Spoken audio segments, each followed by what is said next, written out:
ছোট ভাইকে আপনাদের রিটেনে, কিন্তু আপনারা এখনো ওকে গ্রুপে অ্যাপ্রুভ করেননি। হুম, আচ্ছা। একটু কোন কোর্সে হচ্ছে ভর্তি হয়েছে? হ্যাঁ, আপনাদের অবশ্যই অবশ্যই। এই কোর্সেই গতকালকে অ্যাডমিট করা হয়েছে। দশম ব্যাচ, তাই তো?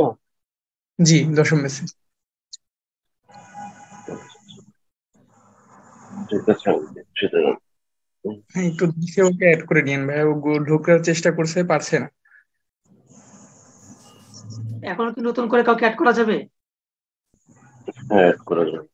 একটা ছেলে নাকি আপনাদেরকে নক দিয়ে আমাকেও নক দিছে, যেহেতু আমি স্যালারি স্টুডেন্ট, দিয়ে বলতেছে ও নাকি 6 তারিখ ট্রাই করছে আর কি অ্যাড হওয়ার জন্য দশম ব্যাচে, কিন্তু ওকে নাকি মানা করে দেওয়া হয়েছে। কারণ আমাকে নক দিতেছে আপনি জানানোর জন্য। না, কাউকে মানা করবে কেন? কাউকে তো মানা করা হয়নি। শিমুল হোসেন হচ্ছে ওর হ্যাঁ, নাম, আমাকে। আমাকে ওকে নক দিতেছে বারবার। শিমুল হোসেন নাম। হ্যাঁ, আচ্ছা, ঠিক আছে, তাহলে ওকে। সে কি ভর্তি হয় নাই এখনো? না, ও 6 তারিখে নক দিয়েছিল ভর্তি হওয়ার জন্য, 4 তারিখ পর্যন্ত নাকি ডেট ছিল, পরে নাকি আচ্ছা, ওকে। ওকে জানানো হয়েছে যে ভর্তি করা যাবে না। আচ্ছা, না, এটা এটা সুইং স্টপ করা হয়েছে কিছু সময়ের জন্য, পরে আবার আমরা যদি সফল করতে এখন চাইলে সে ভর্তি হতে পারবে। হ্যাঁ। আর আচ্ছা, তাহলে ওকে আরেকজন ভাই যে ওকে বলে বলছিলেন। দিব আর নক দিতে অদিতির হ্যাঁ, পেজে। কিচ্ছু করতে হবে না, ওকে বলেন যে টাকা পাঠিয়ে ফর্ম পূরণ করে জয়েন রিকোয়েস্ট পাঠানোর জন্য আমরা অ্যাকসেপ্ট করে দিব। হ্যাঁ। আচ্ছা, ঠিক জি আছে। ভাই। কি ভাই? আর আমি একটু শেষ করি, যেটা হলো আরেকজন ভাইয়া বলছিলেন যে কে পেন্ডিং আছে, তার নামটা বলা যাবে? ওমর ফারুক।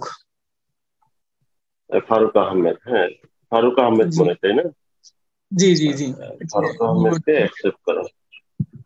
আচ্ছা ঠিক আছে ভাই, ধন্যবাদ। কি ভাই, হ্যাঁ, জি, জি। ওই যে আমি একটু বলবো। হ্যাঁ, হ্যাঁ, বলুন বলুন। ভাই আমি হচ্ছে যে ঈদের আগের ক্লাসগুলো আমার হচ্ছে মানে গ্যাপ গিয়েছিল। তো নতুন হুম, ব্যাচে কি অ্যাডমিশন নেওয়ার কোনো এরকম কোনো সিস্টেম আছে? না, আপনাদের এডমিশনের প্রয়োজন হবে না। যদিও এই গোপন তথ্যটা আমি এখনো ফাঁস করিনি আপনাদেরকে, যে যারা প্রথম ক্লাসগুলো মিস করেছেন, তারা বিশেষ করে নবম ব্যাচে যারা আছেন, যে প্রথম ক্লাসগুলো মিস করেছেন, যদিও আপনাদেরকে একটা গ্রেট অপরচুনিটি 48 ঘন্টা বললেও আমরা সর্বোচ্চটুকু সময় দিই। চেষ্টা করি যতক্ষণ পর্যন্ত ক্লাউড স্টোরেজ ফুল না হয় বা যতক্ষণ পর্যন্ত কোনো সমস্যা না হয় রাখা যায়, আমরা চেষ্টা করি রাখার জন্য। সমস্যা নেই, আপনারা যারা নবম বেসে আছেন, দশম বেসের সাথে প্রথম যে ক্লাসগুলো হয়েছে আমরা চেষ্টা করবো আপনাদেরকে দিয়ে দেওয়ার জন্য। হ্যাঁ। কিন্তু আপনারা সবসময় খেয়াল রাখবেন 48 ঘন্টার মধ্যে যেন আপনারা ভিডিওগুলো দেখে নিতে পারেন। তারপরে আসলে অনেকে কমেন্ট করে, অনেকে রাগ করে, অনেকে অভিমান করে লাভ নাই। কারণ আপনার রাগ অভিমান আপনাকে নষ্ট করে দিবে। আপনার দায়িত্ব হলো 48 ঘন্টার মধ্যে দেখা। আপনি যদি নিজেকে একটু একটু তৈরি না করতে পারেন পড়ার জন্য, তাহলে আপনি কিভাবে আগামী স্বপ্নটা আপনার বাস্তবায়ন হবে? আপনি 48 ক্লাসও করলেন না সরাসরি, আপনাকে 48 ঘন্টার সময় দেওয়া হলো সেটাও আপনি করলেন না। আবার 48 ঘন্টা পরে 4 দিন পরে আপনি বলবেন ভাই আমার তো একটু ব্যস্ত ছিল, আমাকে একটু ক্লাসটা আবার দাও। আমি বলবো না। কারণটা হলো আপনার পাশে যে ব্যক্তিটা আছে, আপনার পাশে যে ক্যান্ডিডেটটা আছে, সে কিন্তু সরাসরি ক্লাস করে ওই আপনি 48 ঘন্টা করবেন করবেন বলে সময় চলে যাচ্ছে, আর আপনার পাশের বন্ধুটার সাথে সাথে ক্লাস করে পুরোটা টপিক শেষ করে পরবর্তী ক্লাসের জন্য প্রস্তুতি নিতেছে। দিন শেষে দেখবেন আপনার পাশের বন্ধুটা ক্যাটার হয়ে যাবে। আসসালামু আপনি আলাইকুম বসে স্যার। ওয়ালাইকুম স্যার আসসালাম। চলে আসছে। আচ্ছা, ইনশাল্লাহ। হ্যাঁ, আসসালামু আজল ভাই, আলাইকুম। ভালো। ওয়ালাইকুম আসসালাম। ভালো আছো তো সবাই? হ্যাঁ। তাহলে আমি আজল ভাই, ক্লাসের ভেতরে দিলাম। জি স্যার। ঠিক আছে ইনশাল্লাহ। তাহলে উম, ঠিক আছে, জি স্যার। ফোনে কথা বলবো, কিছু কথা আছে। আচ্ছা স্যার, আরেকটা বিষয় আমি আপনাকে বলি, সেটা হলো পরবর্তী ক্লাসটা তো সকাল 8টায় হবে, তাই তো? উম, উম, আচ্ছা, বৃহস্পতিবারেরটা আমি রুনামার একটা দাঁতের ডেন্টাল সার্জারি আছে। হ্যাঁ, হ্যাঁ, হ্যাঁ। বৃহস্পতিবারেরটা আমি শুক্রবারে নেবো আর কি, শুক্রবার। হ্যাঁ, তাহলে শুক্রবারে বৃহস্পতিবারে অফ করে দিবি। শুক্রবারে থিমেটিক কোশ্চেনের উপরে ক্লাস হবে। আচ্ছা, শুক্রবারে কি 9টায় নেবেন না এই রাত যে 9টায় নেবেন না? রাত নয়টায়, শুক্রবার রাত 9টায় মানে বাংলাদেশের সময় রাত 9টায়। থিমেটিক কোশ্চেন আচ্ছা, টপিক। হ্যাঁ, আচ্ছা, ঠিক আছে স্যার, তাহলে ওকে বৃহস্পতিবারে ক্লাস হচ্ছে না। ওকে ইনশাল্লাহ। ওকে, হ্যাঁ, ওকে, ধন্যবাদ স্যার। জি, আমরা ক্লাসের দিকে চলে যাই। প্রিয় শিক্ষার্থী, আপনাদের যদি কোনো প্রশ্ন থাকে আমাদের যে হটলাইন 500 আছে ওটাতে ফোন দিলে সমস্যার সমাধান হয়ে যাবে, অথবা আমি পরবর্তী ক্লাসে। আর আমি আপনাদেরকে একটা গুরুত্বপূর্ণ তথ্য দিই স্যার, আমি আর একটু 1 মিনিট নিই স্যার। হ্যাঁ,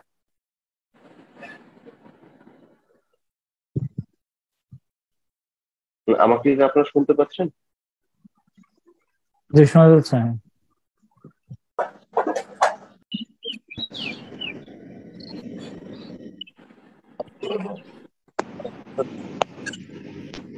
আনমিউট করে বলেন নাজমুল ভাই, আনমিউট করে। না স্যার, এখন শোনা যাচ্ছে আমাকে? হ্যাঁ হ্যাঁ শোনা যাচ্ছে। আচ্ছা স্যার, আমি একটু 20 সেকেন্ড একটু কথা বলতে স্যার। হ্যাঁ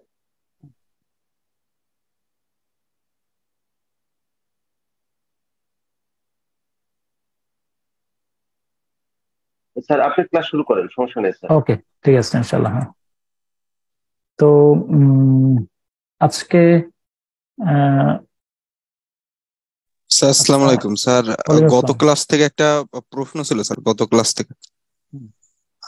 হ্যাঁ স্যার, ওই যে গত ক্লাসে যে ট্রান্সলেশন গুলো স্যার, অনেক সময় দেখলাম যে এন্ড আপনি সহ ধরতেছেন মানে অনুবাদ করার ক্ষেত্রে, আবার অনেক সময় এন্ড এর আগে থেকে বাদ দিয়ে এরপর এন্ড এর পূর্ব থেকে তুমি কি আমরা নবম অনুশীলন। নবম না দশম? স্যার নবম দশেরই। আচ্ছা, তাহলে কি সমস্যা? স্যার যেমন ওইটাই কোনটা? স্যার সমস্যা যে স্যার যে সেন্টেন্স গুলো এন্ড সহ কতগুলো ও অনুবাদ বুঝছি শুরু বুঝছি করতেছেন, বুঝছি বুঝছি। আবার অনেকগুলো এন্ড ও এর পূর্ব এন্ড, থেকে।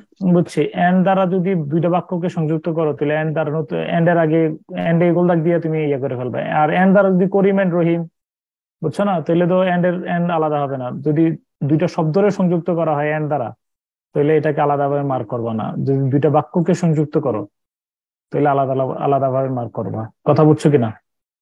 জি স্যার। আর স্যার আর একটা ছিল যে লতিফ স্যার যখন সামারির এই ক্লাসটা করাইছিল তখন বলেছিল সামারিতে প্যাসিভ হবে না, কিন্তু স্যার আপনি যে প্যাসিভ সামারিটা করাইছেন ওখানে। কয়েকটা, হ্যাঁ আমি বলি প্যাসিভ না ব্যবহার না করতে নিরুৎসাহিত করবা। হ্যাঁ, কিন্তু কিছু কিছু ক্ষেত্রে যখন অ্যাক্টিভ ভয়েসের সামঞ্জস্যপূর্ণ ইয়ে না দেওয়া না পারা যায় তখন প্যাসিভ গ্রহণযোগ্য হবে। ওকে, চেষ্টা করবা যে প্যাসিভের ব্যবহার কমানোর জন্য। হ্যাঁ, আমি জানি, এই জন্য বুঝে শুনে ব্যবহার করছি। আচ্ছা প্যাসিভের ঠিক আছে ব্যবহার স্যার। একেবারেই কমানোর চেষ্টা করো। ওকে, কিছু কিছু ক্ষেত্রে প্যাসিভ ছাড়া উপায় থাকে না যখন, তখন ব্যবহার করো আর কি। আচ্ছা, তারপরে আজকের ক্লাসের মূল প্যাটার্নটা হলো আমি কতগুলো কথা বলবো। হাউ টু ডেভেলপ, মনে রাখবো যে how to develop an idea on contemporary issue. হ্যাঁ, যেমন ধরো এটা কিন্তু স্যার ক্লাসটা নিয়েছেন, তার উপরে আমি একটু রিশেপ করছি। তোমরা একটু বাক্যগুলো গুছাই নিও, মানে তোমার মতো করে কিছু একটা শেপ তৈরি করে নিও। এই যে গত ক্লাসে বলছিলাম না যে মেহেদী স্যারের যে বাংলা গ্রন্থ সমালোচনা, বা যেমন ধরো উম এই ধরো কি বলেন এটার নাম,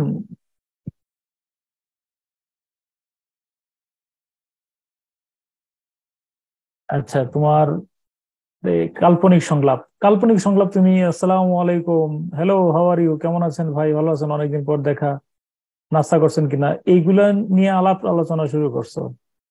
কোনো কথা হইলো?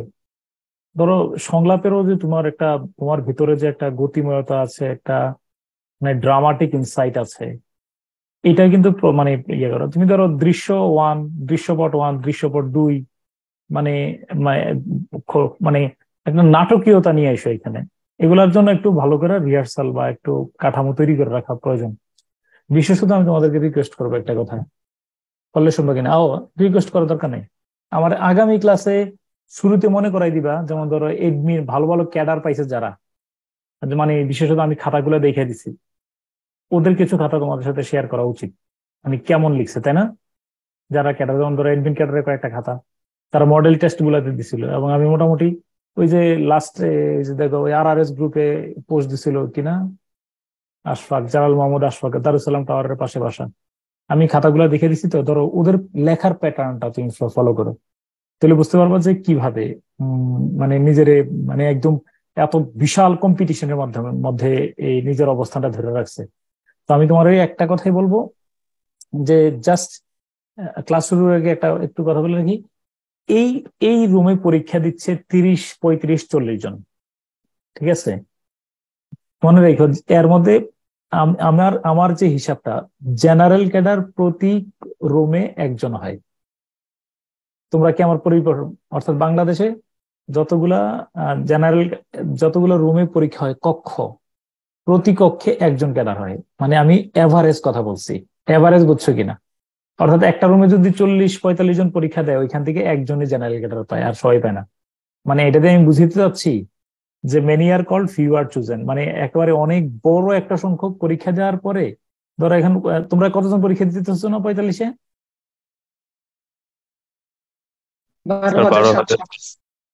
12,000। 12,000-এর মধ্যে এবার বলো তো, মানে আমি 12,700 ধরো।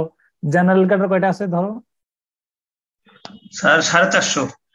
আমি 500 ধরে নিলাম, 500। আচ্ছা এবার বলো 12,000 থেকে যদি 12,000 আর 500, তাহলে কত? 12 দুগুণে 26 জন। প্রতি 26 জন রিটেন পরীক্ষা দিলে 26 জনে একজন কি হচ্ছে বলো? জেনারেল ক্যাডার পাচ্ছে। আর তুমি পুলিশ অ্যাডমিন প্রথম ফার্স্ট প্রায়োরিটি গুলার একটু চিন্তা করলে তখন দেখবা যে 40-50 জনে একজন হচ্ছে। অর্থাৎ 40-50 জন রিটেন পরীক্ষা একই রুমে দিলে এর মধ্যে একজন ধরো ফরেন অ্যাফেয়ার্স, নইলে অ্যাডমিন, নইলে পুলিশ, এই ধরনের, নইলে কাস্টমস, এগুলো পাচ্ছে। তাহলে কি করণীয়? করণীয় হলো এই রুমে যারা পরীক্ষা দিচ্ছে তুমি কনফিডেন্টলি বলবা আমি সবচেয়ে ভালো পরীক্ষা দিচ্ছি ইনশাল্লাহ। Just be unique, try to be unique.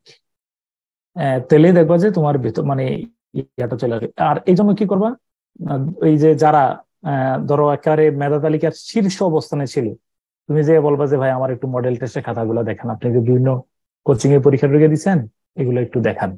তোমাদের নিশ্চয়ই কারো না কারোর পরিচিত ছিল, ওদের খাতাগুলো দেখো। আমি একবার ওই যে আদর 38তম, সরি কত না 40-এর যে পুলিশে ফার্স্ট, এই যে কয়েকদিন আগে অ্যাক্সিডেন্ট করছিল আমাদের কুমিল্লা ব্রাঞ্চের, হ্যাঁ ওর কুমিল্লা ওই পলাশ বয়স ছিল। খাতাগুলো দেখো, ওই প্রথম দিকের কয়েকটা খাতা দেখছিলাম, শেষের দিকে কয়েকটা খাতা দেখা হয় নাই।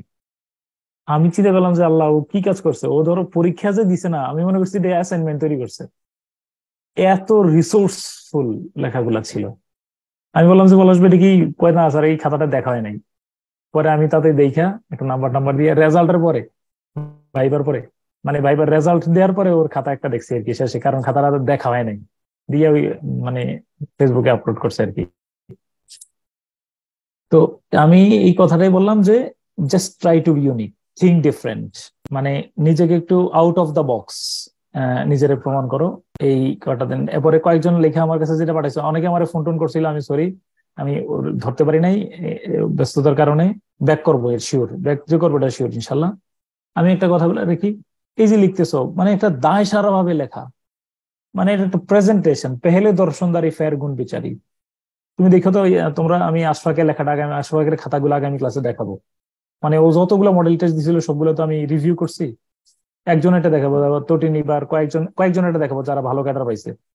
তুমি খাতা দেখে তো খাতায় চোখ আটকে রাখে, first impression is the best and last impression. খাতার মধ্যে তো তোমার মানে নিজের একটা মানে পার্সোনালিটি ফুটে উঠছে। স্যার তো আর আমাকে দেখেন না আমি কেমন, সেটাও দেখে নাই। আমি যে একজন ব্যক্তিত্ব সম্পন্ন লোক, এটা কিন্তু স্যার খাতায় অনুভব করেন। এই জন্য মেকআপ, গেট আপ, লেখার, তোমার হাতের লেখা তো আমি চাইলেই সুন্দর করে ফেলতে পারবো না, কিন্তু ডেকোরেশনটা যেন সুন্দর হয়, লেখার মার্জিন করে ফাঁকা ফাঁকা করে গ্যাপ দিয়ে সুন্দর করে যেন তুমি উপস্থাপন করো। এই জন্য প্রচুর পরিমাণে লেখার কোনো বিকল্প নাই।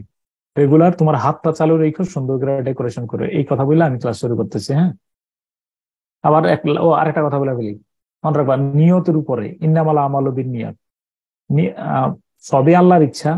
নিয়তটা সহি রেখো যে আল্লাহ আমার এই বিসিএস এ ক্যাডার বানান, this is my last, first হোক আর লাস্ট হোক, এরপরে আমি আর বিসিএস রিটেন পরীক্ষা আমার বসাই না।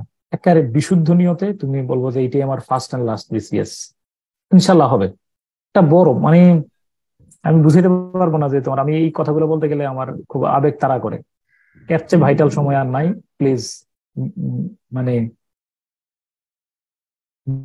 বিগ মানে কি বলো, মানে আইসোলেটেড। আচ্ছা এবার হলো আমি যে কথাটা এখন শেয়ার করব, ওই যে কিছু কমন বাক্য আমাদের মনে রাখা উচিত। কমন কিছু বাক্য বলে হলো তাড়াতাড়ি। স্যার হচ্ছে লেটার টু এডিটোরিয়ালে কি প্যাসেজ থেকে নেওয়া যাবে কিছু, নাকি হচ্ছে ওটা বুঝে নিজের মতো করে লিখতে হবে? তিনটা অংশ নিবা। আমি বলি আর কি, প্যাসেজ লেটার টু এডিটরের মধ্যে কিছু অংশ আমি বলি, যখন থিমেটিক কোশ্চেন লিখবা, আমরা তো প্রথমে থিমেটিক কোশ্চেন লিখতেছি, তারপরে তোমার সামারি লিখতেছি, লেটার টু এডিটর, এগুলো কিন্তু কাছাকাছি জাতীয়। তো থিমেটিক কোশ্চেনটা লিখলে লেটার টু এডিটর লিখতে এমনি অটোমেটিক্যালি সহজ হয়। তিনটা অংশ, আঙ্গুল তিনটা তোলো, লেটার টু এডিটরের তিনটা জায়গা থেকে রিসোর্স নিবা। কথা শুনো, কয়টা জায়গা বলো, কয়টা? 3টা স্যার। তিনটা। এক নম্বর হলো প্যাসেজ। প্যাসেজ থেকে তুমি প্যাসেজ থেকে ধারণা নিবা যে কোন বিষয়ে লিখতে বলছে, প্যাসেজের আলোকে তো লিখবা। প্যাসেজের মতো প্যাসেজ থেকে নেওয়ার দরকার নাই, প্যাসেজের আলোকেই তুমি, যেহেতু প্যাসেজটা যেই বিষয় নিয়ে ফোকাস করছে সেটাই তোমার সেন্টার, এটাকে সেন্টার করে লিখবা। কিছুটা মাথা থেকে লিখবা, মানে কিছু বাক্য কমন প্যাটার্ন যেন মাথায় থাকে, আর নইলে লেখা স্লো হবে। খুবই অল্প অল্প লিখতে পারবা, ভুল টুল লেখার সম্ভাবনা থাকে। কিছু বাক্য প্যাসেজ থেকে কিছু নিবা, মেমোরি থেকে কিছু নিবা, আর কিছু ফ্রি হ্যান্ড রাইটিং। 3 রিসোর্সেস, তিনটার বিষয় কাজে লাগাইবা সমন্বিত ভাবে। কোনো বাক্য প্যাসেজ থেকে রিসাইজ রিশেপ করে নিতে পারো। সেকেন্ড, দ্বিতীয়ত বা থিমেটিক কোশ্চেন থেকেও তুমি চাইলে রিসাইজ করে কোনো বাক্য নেওয়া যায়। আমি দেখছি একেবারেই অনেক বাক্য নেওয়া যায়, কিন্তু অবিকল লিখবা না কোনো অবস্থাতেই, কোনো মতে অবিকল লেখা যাবে না। এই কথাটা আমি থিমেটিক কোশ্চেনের ক্লাসে বলবো। আগামী ক্লাস অবশ্যই থিমেটিক কোশ্চেন, শুক্রবারে আমি থিমেটিক কোশ্চেন পড়াবো, কেউই মিস করো না। তাহলে থিমেটিক কোশ্চেনের কিছু অংশ আমরা কি নেবো না বলো, সরি, লেটার টু এডিটর কিছু অংশ আমরা কি বললাম, প্যাসেজ থেকে নেব, প্যাসেজ থিমেটিক কোশ্চেন গুলার অ্যানালাইসিস করে লিখবো। সেকেন্ড, কিছু অংশ কি ওই মুখস্থ মেমোরাইজিং সেন্টেন্স, কিছু বাক্যের প্যাটার্ন যেন মনে থাকে। আর থার্ড হইলো কিছু অংশ বানায় লিখবো। আচ্ছা, এখন টাইম কত মিনিট বলো তো, আমরা কত মিনিট টাইম দিছিলাম এটার জন্য? কত মিনিট সময়? স্যার 25 মিনিট ছিল মনে হয়। নো, 25 মিনিট না। আরেকজন বলো। স্যার লেটার টু এডিটর জন্য স্যার 20 মিনিট ছিল, 20 আর মিনিট। সামারির জন্য 20 মিনিট। 20 মিনিটস, এই টাইম ফ্রেমটা যারা দশম ব্যাচে আছো, আমার প্রথম দিকের কয়েকটা ভিডিও নাজুল ভাই গ্রুপে আর কথা ছিল, আনুল নাজুল ভাইরে বললো, আমি যেহেতু তোমাদেরকে বলবো, কিন্তু তোমরা একটা কাজ করে নিও, ওই ওই ভিডিও গুলো একটু দেখে নিও। প্রথমে আমি সুন্দর করে ব্যাখ্যা বিশ্লেষণ করছিলাম। আচ্ছা, তো এইখানে কি লিখবে এটা স্যার বলে দিচ্ছেন, এগুলো আমার বিষয় না। তো একটা, যেমন ধরো থিমেটিক কোশ্চেন গুলো আমরা কোন কোন বিষয় নিয়ে আসছে, যেমন ধরো 36তমতে কি আসছিল একটু বলবা? কারোর কাছে গাইড বই থাকলে একটু হেল্প করো, কারোর কাছে বই আছে কিনা একটু খোলো। প্রত্যেকের কাছে, যাদের কাছে আছে তারাই খোলো, আমি তোমার বুঝাই।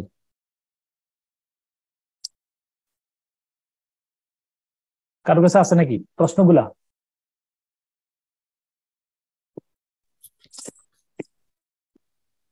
আহ 35 থেকে 44 পর্যন্ত, স্যার তাতে খোলো। 35 থেকে 44 পর্যন্ত প্রশ্নগুলা খোলো। আমি তোমার বুঝাই যে কিভাবে তুমি how to develop an idea on contemporary issue, কিভাবে তুমি আইডিয়াটা ডেভেলপ করবা।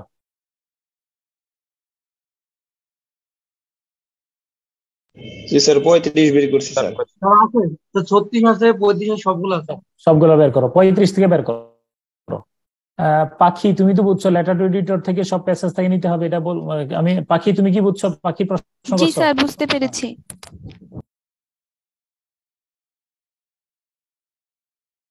তাহলে বলো 35-এর টপিকটা কি ছিল? স্যার বঙ্গবন্ধু 1। বঙ্গবন্ধু স্যাটেলাইট। হ্যাঁ, ওইটাই স্যার। আঙ্গুল নোট করো। বঙ্গবন্ধু স্যাটেলাইট প্রশ্নটা কি ছিল পুরাটা বলো। Sir, write a letter to the editor of the newspaper in which the passage appeared as a feature responding to the news on Bangabandhu 1.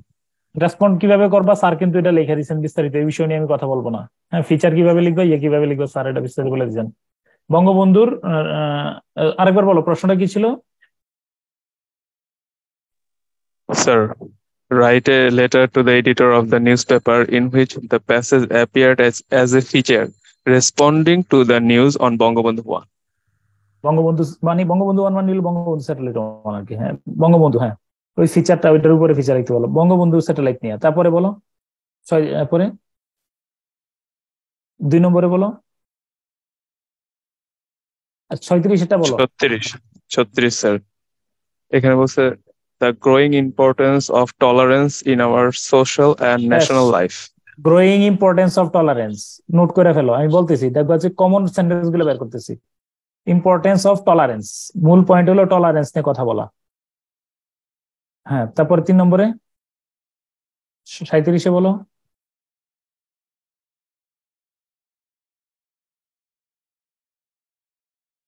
Rational thinking. The role and importance of tannery in making tannery. hides and this tannery. Tannery industry, ধরো tannery নিয়ে। হ্যাঁ, 38-এ rational thinking নাকি? জি sir, rational thinking. পুরো লাইনটা বলো। The growing importance of rational thinking in our growing importance, social হ্যাঁ and বুঝছি, national. Growing importance of rational thinking, যৌক্তিক চিন্তন। তারপরে তারপরে তারপরে স্যার আরে the gruesome aspects of child labor and the urgency to stop it. 40 হলো child labour নাকি? এটা 40। হ্যাঁ জি স্যার। চাইল্ড লেবার, হ্যাঁ চাইল্ড লেবার, হ্যাঁ চাইল্ড লেবার নিয়ে প্রশ্নটা ছিল, gruesome aspect of child labour, তাই না? জি স্যার। 6 নম্বরে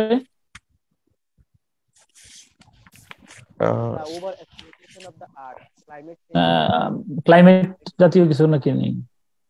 climate change and its remedies. হ্যাঁ, পুরো লাইনটা বলো, মানে কি জানি, the over exploitation, over exploiting, not climate, হ্যাঁ ওভার এক্সপ্লয়েটিং কিনা পুরো। এর আগে ওভার এক্সপ্লয়েটিং কি ছিল না? এর আগের প্রশ্নটা কি? the over exploitation of the earth. হ্যাঁ, ওভার এক্সপ্লয়েটেশন অন আর্থ। হ্যাঁ হ্যাঁ, তারপরে sir suggesting measures to be taken to effectively deal with the next pandemic. আচ্ছা, নেক্সট প্যান্ডামিক, ধরো ইফেক্টিভ প্যান্ডামিক নিয়ে বললাম, প্যান্ডামিক ওই যে কোভিড-19 ছিল আর কি। হ্যাঁ, ওখানে কোভিড-19 এর মতো পরবর্তীতে এলে কিভাবে ডিল করবা, প্যান্ডামিক। হ্যাঁ, মানে preparing for the next pandemic. তারপরে আর The best way to deal with the digital war for আর লাস্ট হলো ডিজিটাল কি ডিটক্স ছিল না? Digital war for learning. আরেকবার বলো, বুঝছো আমাদের ধ্বংস হয়ে গেছে। হ্যাঁ বলো। The best way to deal with the digital world for learning. হ্যাঁ, আচ্ছা লাস্টে কি বললাম? হ্যাঁ, Digital world for learning. World for learning. আচ্ছা, একটা কথা তোমার বলে রাখি, কখনোই তুমি কল্পনা করতে পারবে না যে আসলে কি পরীক্ষা আসতে যাচ্ছে, তুমি একেবারে টোটাল আননোন বিষয়ের উপরে লিখবা। সেজন্য কিছু কমন বাক্য যদি আমাদের মাথায় থাকে তাহলে অনেক সুবিধা। মিউট করে ফেলো, কেউ যদি আনমিউট করে থাকো, এটা পুরো সবাই ডিস্টার্ব হচ্ছে, প্লিজ বি কেয়ারফুল। আচ্ছা,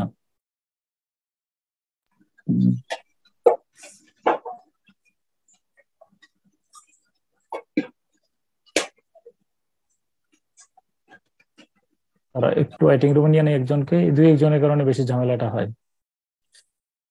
আচ্ছা, যেমন ধরো সামনে আমি যে রচনাটা পড়াবো, সামনে তোমাদেরকে যে এসের ক্লাসে পড়াবো, এসের ক্লাসে, হ্যাঁ ওইখানে দেখো যে আমি অনেকগুলা রিকমেন্ডেশনের কথা বলছি, যে এই সুপারিশমালা কমন কতগুলো রিকমেন্ডেশনের কথা বলছিলাম। হ্যাঁ, এই রিকমেন্ডেশন ধরো খুব ভাইটাল, এই রিকমেন্ডেশন গুলা।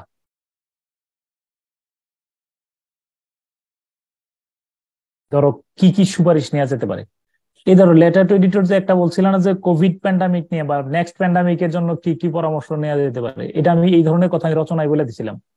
এই যেমন ধরো রিফর্ম অ্যাডমিনিস্ট্রেটিভ চ্যানেল, প্রশাসনিক সংস্কার প্রয়োজন, এক্সাম্পলারি পানিশমেন্ট, দৃষ্টান্তমূলক শাস্তি দিতে হবে, জনগণের সচেতনতা জাগিয়ে তুলতে হবে, এইভাবে অনেকগুলা face to face talk, rule of law, অনেকগুলা। দেখো তুমি 27টা ব্যাখ্যা সহ, তারপরে হইলো তোমার 45টা ব্যাখ্যা ছাড়া, তোমার প্রায় কত 70টা 72টার মতো তোমার পরামর্শ দিয়েছিলাম, মানে এই কি কি কাজ করলে আমরা উত্তরণ ঘটাইতে পারি। তো নেক্সট প্যান্ডামিকের জন্য যে লেটার টু এডিটর যেটা আছে না, এটা রচনার মধ্যে দেখবো যে এই রচনার যে মুখস্থ করার বাক্যগুলো দেবো, আর এখন যেগুলো দিচ্ছি তুমি চাইলে একটু সমন্বয় করে নিজের মতো করে 20-25টা বাক্য একটু ডিজাইন করে নিও। ওকে, তো আচ্ছা ধরো আমরা how to develop an idea on, হ্যাঁ বলো। স্যার রচনার মধ্যে কি আমরা মানচিত্র বিশেষ করে ওয়ার্ল্ড ম্যাপ বাংলাদেশের ম্যাপ কি ইউজ করা যাবে স্যার এগুলো? এটা আমার জিজ্ঞেস করে, এটা ক্লাসের মধ্যে বলবো। রচনা নিয়ে ব্যাপক কথা আছে, এখন লেটার টু এডিটরের দরকার নেই। হ্যাঁ ওকে স্যার এটা রচনার ক্লাসে হবে স্যার এগুলো। আচ্ছা ঠিক আছে, যাও এবার। ওকে হ্যাঁ যাও, দাঁড়াও একটু বিদায় করে দাও তোমার। খুব কিউট লাগছে স্যার। তোমার হ্যাটটা অনেক সুন্দর হয়েছে। ঠিক আছে, রেজাল্টটাও ভালো করবা। হ্যাঁ তুমি যাও এখন, ঠিক আছে ওকে। হ্যাঁ কিছুই তো শুনতেছে না, সব স্যারের কানেই যাচ্ছে। হ্যাঁ না না শুনছে, আল্লাহ হাফেজ, ঠিক আছে। আচ্ছা তারপরে হলো শোনো, আমি বলে রাখি ওদের ক্ষেত্রে আমি আবার, ওরা যা করতে দেয় মোটামুটি করতে চাই। বাচ্চাদের ক্ষেত্রে খুব, মোহাম্মদ সাল্লাল্লাহু আলাইহি যখন নামাজ পড়তেন তখন কিন্তু নামাজের সিজদা প্রলম্বিত করতেন কখনো কখনো। বলো কেন, কে বলতে পারবা? আর ওনার দুই নাতি এসে ওনার ঘাড়ের উপর উঠতো স্যার। এবং তারা যেন কষ্ট না পায়, তুমি চিন্তা করে দেখো মানে কতটুকু হিউম্যানি, মানে মানবতা, বা কিভাবে আনবিলিভেবল, তাই না? বাচ্চাদের ব্যাপারে খুব সফট কর্নার প্রদর্শন করা কিন্তু নৈতিক তো দায়িত্ব, সাথে থিওলজিক্যাল। আচ্ছা এবার আসো, যেমন ধরো আমি ইউএসএ তে দেখলাম বাচ্চাদের স্কুল যাচ্ছে, স্কুলের গাড়ি বাস যাচ্ছে। এবার প্রেসিডেন্ট হইলো কিন্তু যদি স্টপ বলে, এই আমেরিকাতে আর কারোর সাধ্যি নাই যে সে গাড়ি চালাবে। শুধু মানে গাড়ির সামনে যদি কখনো স্টপ লেখা থাকে বাচ্চাদের, মানে ওরা ফার্স্ট প্রায়োরিটি থাকে। এবং আচ্ছা ফার্স্ট স্টুডেন্ট লেখা। আচ্ছা তোমার তো এবার বলো, আমি প্রশ্ন করতে চাচ্ছিলাম, এই এই আইডিয়া গুলোকে যদি আমি ডেভেলপ করি, একটা বিষয়কে যদি আমি ডেভেলপ করি, কোন কোন পয়েন্ট আনতে পারি তোমরা আমারে বলো। এই ধরো আমরা Bangabandhu satellite, growing importance, tannery, rational thinking, child labour, over exploitation, pandemic, digital world, কোন কোন পয়েন্ট নিয়ে আলোচনা করা যেতে পারে? ধরো আমি কয়েকটা পয়েন্টের নাম বলি। যেমন ধরো একটা ভূমিকা তো লেখা যেতে পারে, তাই না? প্রিফেস, ভূমিকা লেখা যায় কিনা লিখো। যেমন ধরো কমন পয়েন্টস, প্রেফেস লেখা যায় কিনা? জি স্যার, কিছু কমন ওয়ার্ড লিখে যাবে। কিছু কমন। আচ্ছা সেকেন্ড হলো তুমি ব্যাকগ্রাউন্ড। ব্যাকগ্রাউন্ড মানে কি? ফিরে দেখা বা মানে প্রেক্ষাপট। প্রেক্ষাপট স্যার, কোথা থেকে কি হয়েছে। তারপরে ইম্প্যাক্ট লেখা যায় কিনা, ইম্প্যাক্ট, ইফেক্ট, এটার প্রভাবটা নিয়ে আলোচনা করা যায়। জি স্যার, প্রভাব, এরপর হচ্ছে কি সলিউশন। না তারপর প্রভাব, তারপরে তুমি কারণ মানে cause and barrier, cause and barrier আলোচনা করা যায় কিনা, বা চ্যালেঞ্জ, কজ এন্ড চ্যালেঞ্জ, কারণ বা চ্যালেঞ্জ, চ্যালেঞ্জ গুলো কি? প্রত্যেকটার পিছনে কিন্তু চ্যালেঞ্জ আছে, লেখা রাখো ব্যারিয়ার। হ্যাঁ তাহলে প্রথমে প্রিফেস বললাম, ব্যাকগ্রাউন্ড বললাম, ইম্প্যাক্ট বললাম, কজ এন্ড ব্যারিয়ার, চ্যালেঞ্জ আর কি, যেগুলো কিছু কারণ বা প্রতিবন্ধকতা আছে এর পিছনে। সলিউশন একটা কথা পয়েন্ট আনা যায় না? জি স্যার, আনা যায়। 2-3টে সলিউশন মিনিমাম দিতে বলছে স্যার, বলছিলেন। আর হলো কনক্লুডিং, কনক্লুডিং সেন্টেন্স, একটা সমাপনী, তাই কিনা? ডান। হ্যাঁ কয়টা পয়েন্ট লিখছো বলো একটু আমারে। 6টা। 7টা স্যার। আচ্ছা ওকে, বলো তো কি কি লিখছো। The preface, background, impact, cause and barrier, solution, concluding. ওকে, তো চলো কয়েকটা কমন টপিক, কয়েকটা কমন বাক্য আমি তোমাদের ইয়ে করি। হ্যাঁ, তুমি নিজের মতো করে সাজিয়ে নিও। প্রথমে ওই কি লিখবা এগুলো সব আর ব্যাখ্যা করে দিচ্ছি না, এখানে আমি আলোচনা করবো না। আচ্ছা, তাহলে ধরো আমি বলি মোস্ট কমন কয়েকটা বাক্য বলি। আমি আরো বাক্য সাজাচ্ছি। হ্যাঁ, বাক্যগুলো চিন্তা করে করে লিখতেছি।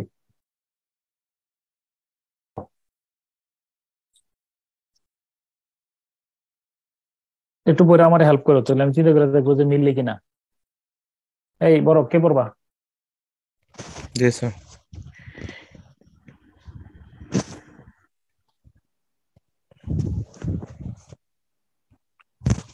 In the midst of today's rapidly evolving landscape, the topic has emerged as a pivotal point of discussion. The topic মানে হলো যে কি বলতে পারো, গ্রোয়িং ইম্পর্টেন্স অফ টলারেন্স। হ্যাঁ, বা রেশনাল থিংকিং, মানে যে টপিকটা আমাদেরকে বলে দেওয়া হবে ওটা ওখানে লিখতে হবে। ডিজিটাল ওয়ার্ল্ড ফর, হ্যাঁ মিউট কর না। তোমার কেন যে ব্যাকগ্রাউন্ড সাউন্ড হচ্ছে কার কারণে? ওকে, তাহলে তুমি বলছো আমাদের digital world for learning has emerge as a pivotal point of discussion. মিলে না? ভালোই। আমি চাচ্ছি যে এই লাইনটা মনে রাখবো, যে তুমি তো লাইন পারবাই, এই 5-7টা বাক্য এরকম মানে একটা মাথায় গাইথা যাইবা। হ্যাঁ, যেন তুমি আসলে মানে চিন্তা করা ছাড়াই লিখে ফেলতে পারো। হ্যাঁ, কিছু বিষয় চিন্তা করে লিখবা, কিছু বিষয় দ্রুত বানাই লিখবা। যেন দ্রুত বানাই, সরি মানে দ্রুত মুখস্থ লিখবা। কেন? যেন আমার লেন্থটাও বাড়ে। হ্যাঁ, ভুল হওয়ার সুযোগও যেন কম থাকে। এটা একটা ভালো বাক্য, আমি ইয়া করে দেবো। হ্যাঁ, এটা কি এটা আমি আরো বাক্য দিয়ে বাড়াচ্ছি এই প্যাসেজে। তাহলে ওকে, হ্যাঁ তারপরের লাইনটা পড়ো। Yes, sir. As we navigate the complexities of the modern world, the topic has garnered significant attention due to its potential to shape our society, or culture, or politics, etc. ঠিক আছে, এগুলা ধরো মোটামুটি কোনগুলো দিতে পারো, ইতিবাচক সেগুলো দিতে পারো। হ্যাঁ, যেমন রেশনাল থিঙ্কিং, তারপরে কি বলো টলারেন্স, এই যে ডিজিটাল ওয়ার্ল্ড ফর লার্নিং, তাই না? ওকে, পজিটিভ গুলাতে দিতে পারো, পজিটিভ দিকগুলোতে লেগে। এটা মনে হয় প্রথমটাতে লেখা রেখে অল টপিক, যে কোনো। ও আচ্ছা দাঁড়াও 30 সেকেন্ড, আমি একটু কথা বলার আগে বলে রাখি, আমি যে তোমার 7টা টপিক নিয়ে কথা বলছিলাম, এটা হলো প্রিফেস। PREFAC, এইটা হলো প্রেফিস, এখানে আলোচনা করা হয়েছে। হ্যাঁ, আমি শীটটা দিয়ে দিলে তোমরা পরে মিলে নিও, এখন দেখো লেখার দরকার নেই। পরে শীটটা ডাউনলোড করে অথবা প্রিন্ট করে নিজের মতো করে তুমি বাক্যগুলা কোনটা নিবা, কোনটা নিবা না, এটা তোমার চয়েস। যেটা ভালো লাগে নিবা, নইলে বাদ দিবা, নইলে সংযোজন বিয়োজন করবা, এই আর কি। তারপরে 2 নম্বর আমি একটু পয়েন্ট, আমি যে 7টা পয়েন্ট আলোচনা করবো দেখাচ্ছি। এটা 2 নম্বর হলো যে এখানে স্টার চিহ্ন দেওয়া আছে, রুম চিহ্ন দেওয়া আছে, এটার নাম হলো ব্যাকগ্রাউন্ড। মানে এটা কোন জায়গা থেকে উদয় হয়েছে। হ্যাঁ, ডিজিটাল ওয়ার্ল্ড কোথা থেকে আসছে, যে বা ধরো প্যান্ডামিকে শুরু করবে। তারপরে 3 নম্বরে হলো প্রভাবটা কোথায়। হ্যাঁ, এটা নিশ্চয়ই এমন কোনো জায়গা নাই, জিনিস নাই যেটার কোনো প্রভাব নাই, অবশ্যই এটার প্রভাব আছে। 4 নম্বরের পিছনে নিশ্চয়ই কিছু কারণ প্রতিবন্ধকতা বা ব্যারিয়ার আছে। 5 নম্বরে হলো আর কি সমাধানটা কি করবো। হ্যাঁ, সমাধানের জন্য কিছু কমন বাক্য আমি তৈরি করে দিচ্ছি। আর লাস্টে হলো একটা সমাপনী বক্তব্য। ওকে, এই 7টা পয়েন্ট আলোচনা করতেছি তোমাদের। 7টা পয়েন্টে কি কি বাক্য আনা যায় অ্যাজ ইউ উইশ।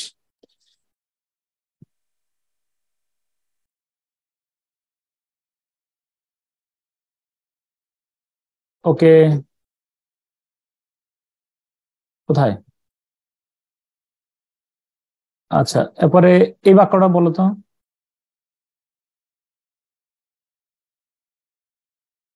বাংলাদেশ, কে পড়বা? একদম ভালো নেটওয়ার্ক, কোনো ব্যাকগ্রাউন্ড সাউন্ড নাই।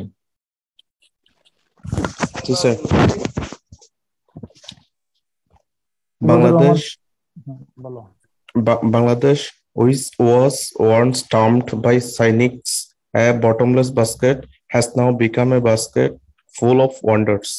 Bangladesh is likely to be the biggest mover in the global gross domestic product rankings in আচ্ছা, ওইটা বাদ 2030. দাও, একটু পর্যন্ত মনে রেখেছো। এটাই মানে যত পজিটিভ বিষয় আছে, Bangladesh which was once termed by cynics a bottomless basket has now become a basket full of wonders। যে বাংলাদেশকে একটা সময় হতাশাবাদীরা কি বলতো বলো, তলাবিহীন জুড়ি, সে বাংলাদেশ এখন কিসে বিস্ময়ে ভরপুর ঝুড়িতে রূপান্তরিত হয়েছে। বিস্ময়ে ভরপুর ঝুড়ি, ধরো এখানে কোনটা, ধরো তুমি কোথায় দিতে পারো, এটা বঙ্গবন্ধু স্যাটেলাইটে দিতে পারো।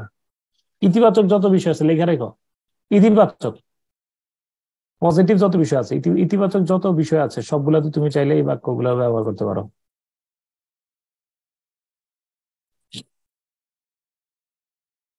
ট্যানার ইন্ডাস্ট্রি,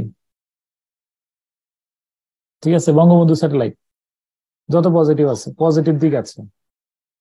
ধরো এবার মানে সরকারের সাফল্য গাথা, নির্বাচনের আগের বছর তো, নির্বাচনের বছর তো একটু পজিটিভ দিক দিল আর কি। ধরো অবশ্যই পজিটিভ দিক দেওয়ার কথা, তুমি অবশ্যই বাক্যটা সুন্দর করে ইয়ে করবা, এই বাক্যটা দিয়ে শুরু করবা। হ্যাঁ,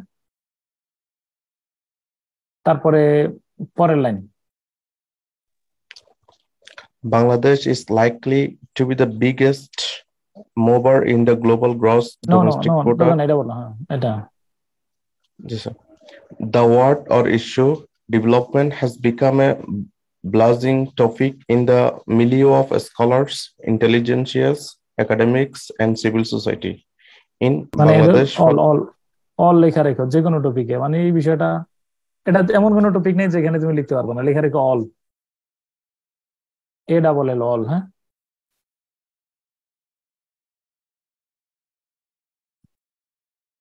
পরেরটা, an enormous amount of ink has been spilled over the issue of dash।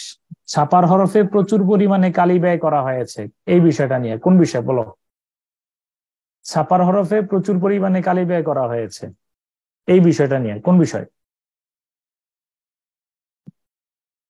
বেশি আলোচিত হয় স্যার, সেটা মোস্ট টক অ্যাবাউট ইস্যুস, মানে একবারে যেই বিষয়টা আসছে সেটা নিয়েই, কিন্তু ডিজিটাল এমন কোনো বাক্য নাই যেটা দিয়ে তুমি ধরো, এই যে হঠাৎ করে তুমি ডিজিটাল ওয়ার্ল্ড ফর লার্নিং আসছে, তুমি ইয়েটা শুরু করে দিলে, কি লিখলে, an enormous amount of ink has been spilled over the issue। সুন্দর বাক্য, কিন্তু একদম পুরো ভুল বাক্য লেখাচ্ছে, এই ধরনের বাক্য লেখা 100 গুণ ভালো।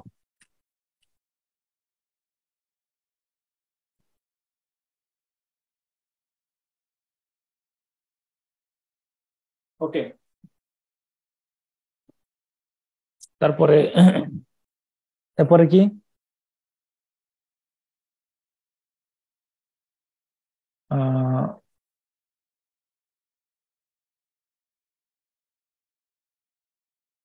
located at the crossroads of SAARC ASEAN BIMSTEC। এটার পাশে লেখা রেখো অল, তোমরা একটু হিন্টস দিয়ে রাখো, পরে মিলাইও আর কি। অল মানে কি, যে কোনো বিষয় লেখা যাচ্ছে, সব টপিকে লিখে যাবে, পজিটিভ হোক আর নেগেটিভ হয়, এমন কোন বাক্য মিলিয়ে দিতে পারবা যেটা এই বাক্যটা দিয়ে মিলে না, an enormous amount of ink,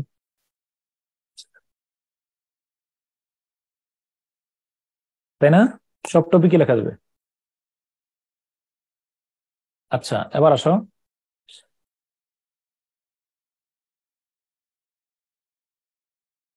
ওকে, এটা এই লাইনটা পড়ে দেখো, located at the Crossroads of SAARC, mute করে ফেলো, ASEAN plus 3 BIMSTEC and the Indian Ocean, Bangladesh has the potential to emerge as a regional economic and lucrative hub। লেখা রেখো উন্নয়ন অর্থনীতি নিয়ে মিললে লিখতে পারো, পাশে লেখা রেখো উন্নয়ন অর্থনীতি। এটার পাশে এই লাইনটা তুমি উন্নয়ন অর্থনীতি নিয়ে যদি কোনো প্যাসেজ আসে তাহলে সেটা লিখতে পারো। ঠিক এর ইমিডিয়েট নিচের বাক্যটা তুমি একটু মার্ক করে রেখো, এই বাক্যটা হলো eradicating extreme poverty and middle income country. মধ্যম আয়ের দেশ এবং দারিদ্র্য বিমোচন, এগুলা এখনো সম্ভাবনাময় টপিক, এই জন্য আমি আলাদা করে বাক্য তৈরি করে রেখেছি। ইরেডিকেটিং এক্সট্রিম পভার্টি এবং দারিদ্র্য বিমোচন, সরি, তোমার মধ্যমায়ের দেশ নিয়ে যদি কোনো প্যাসেজ আসে, তাহলে তুমি এই ধরনের, the government and the people of Bangladesh have their eyes fixed on the horizon, working hard to realize the twin dreams of eradicating extreme poverty and achieving middle income status. একেবারে যদি বলে যে বাংলাদেশের এই মুহূর্তে অনেকগুলো তো গোল আছে, এর মধ্যে সবচেয়ে প্রধান দুইটা কোনটা? দুইটা হইলো, একটা হলো মধ্যমায়ের দেশে পৌঁছা, আর একটা হলো চরম দারিদ্র্য দূর করা।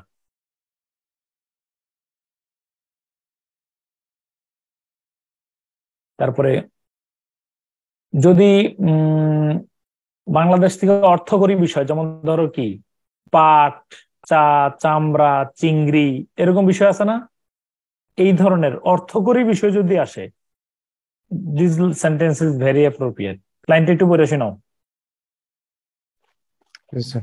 The ready-made garments industry or remittance acts as the one of the spines of our economy and as a catalyst for the development of our country.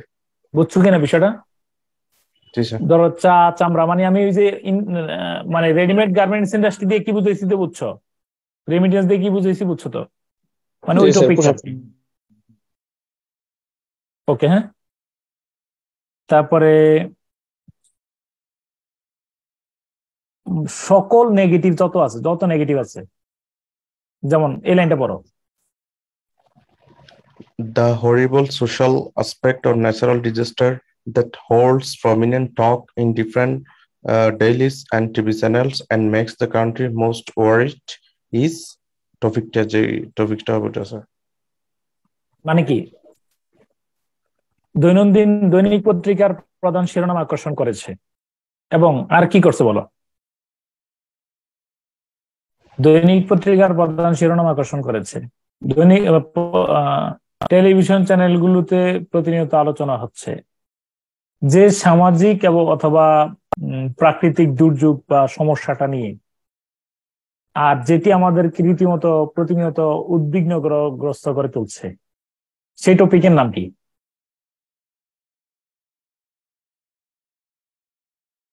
Pandemic, তাই না? এরপরে নেগেটিভ গুলো দিয়ে দেব।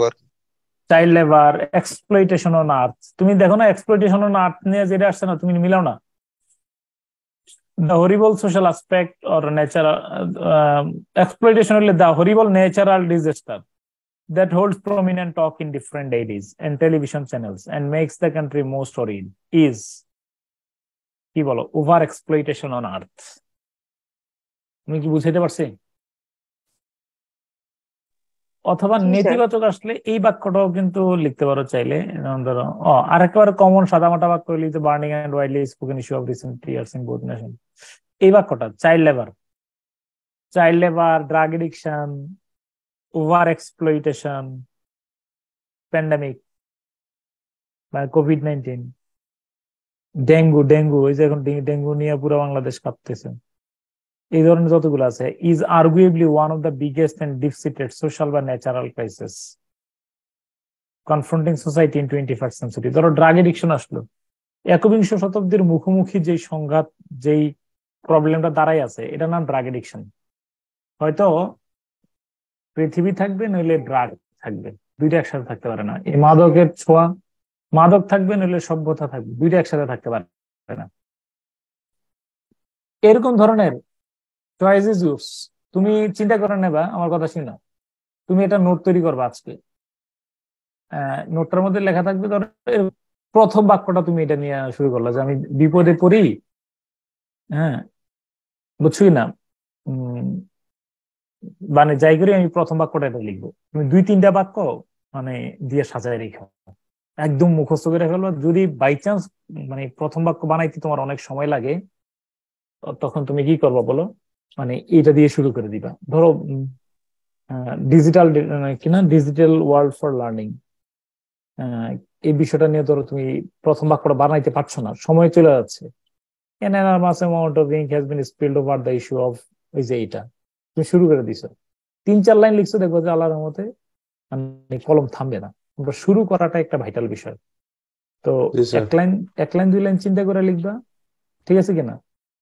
তুমি বলবা যে তুমি যদি বলো এরপরে তুমি যদি ওই কথাটা বইলা ধরো তোমার মানে একেবারে ধরো স্টপ, তুমি লিখতে পারতেছো না, বা মানে কনটেক্সটটা মানে তুমি আইডিয়াটা ডেভেলপ করতে পারতেছো না, তুমি এই কথাটা বইলা যদি তারপরে এটা বলো যে তোমার Bangladesh which was once termed by cynics a bottomless basket has now become a basket full of wonders, এটা অথবা ধরো এই যে অথবা এই লাইনটা তুমি দিলে in the midst of today's rapidly evolving landscape, হ্যাঁ এই যে মানে এই যে digital world for has as a pivotal point of discussion, obviously তুমি আরো 17 দিয়ে করলো, অলরেডি তুমি শুরু করে ফেলছো একবার টোটালি আননোন একটা ইয়াতে। আর এই টপিক গুলো এমন এই বাক্যগুলো এমন যে তুমি ঘুরে ফিরে এদিক ওদিক করে তুমি সামনে পেছনে রচনার বাক্য এখানে, এখানের বাক্য ওইখানে, মানে মোট কথা হলো তোমার মেমোরি থেকে কিছু কাজে লাগাইছো আর কি। তাতে কি হলো, অলরেডি তোমার লেন্থ বাড়লো, এরপরে আবার একটু চিন্তা করে তুমি 1-2টা বাক্য লিখো। যেমন আমি দেখাচ্ছি কোন জায়গায় তুমি চিন্তা করে বাক্য লিখবা। আচ্ছা যাক, এটা প্রথম লাইন নিয়ে বলছি আর কি আমি। এরপরে তুমি বলতে পারো যে it has become a great peril অথবা hope to all living being on earth, এটা হয়তো আমাদের আশা বা দুর্ভাবনার কারণ। ইতিবাচক হলে হোপ, নেতিবাচক হলে পেরিল লিখলা। It has become a matter of great concern অথবা prospect to the researcher, policy planners, diplomats, civil society, ওনাদের কাছে এটা। ডিজিটাল লার্নিং তো অবশ্যই কি বলো, ডিজিটাল লার্নিং কি ডিজিটাল ওয়ার্ল্ড ফর লার্নিং কি কনসার্ন না prospect? Sir prospect. it has become, it has been by it will be, it has been, it is by it has been by it will be a great threat অথবা chance for most of the developing like Bangladesh. বলো গতবার যেটা আসছিল এটা কি threat নাকি chance? এটা chance sir. এটা chance sir, it will B a great chance for. হ্যাঁ মানে অবস্থা sir it is threat for. এটা পজিটিভ হলে চান্স দিব আর নেগেটিভ হলে থ্রেট দিব। নেগেটিভ হলে চান্স, অবস্থা অনুযায়ী আর কি। হ্যাঁ, আর যদি পজিটিভ নেগেটিভ দুইটাই থাকে as well as chance দুইটাই দিয়ে দিব। both threat and chance। কিন্তু ডিজিটাল ওয়ার্ল্ড ফর লার্নিং তো নেগেটিভ না, মানে নেগেটিভটা আলোচনা করার দরকার নাই, এখানে পজিটিভই আনবো। হ্যাঁ বুঝছো না? এই যে ধরো মানে কোভিড এর সবচেয়ে বড় আবিষ্কার কি বলো? কোভিড এর সবচেয়ে বড় সুফলটা কি? ভ্যাকসিন। সবাই সচেতন হয়েছে।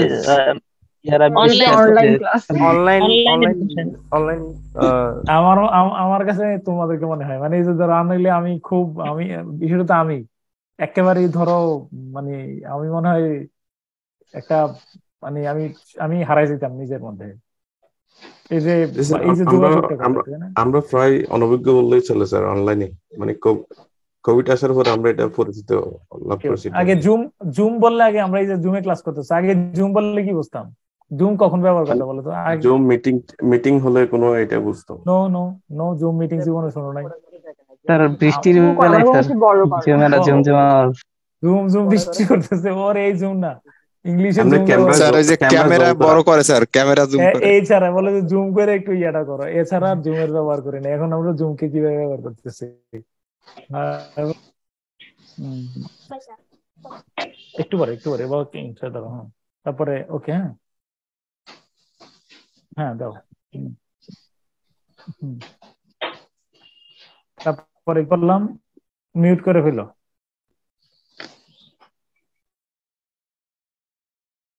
এরপরে সরি কোথায়? থ্রেট অথবা চান্স ছিলেন sir.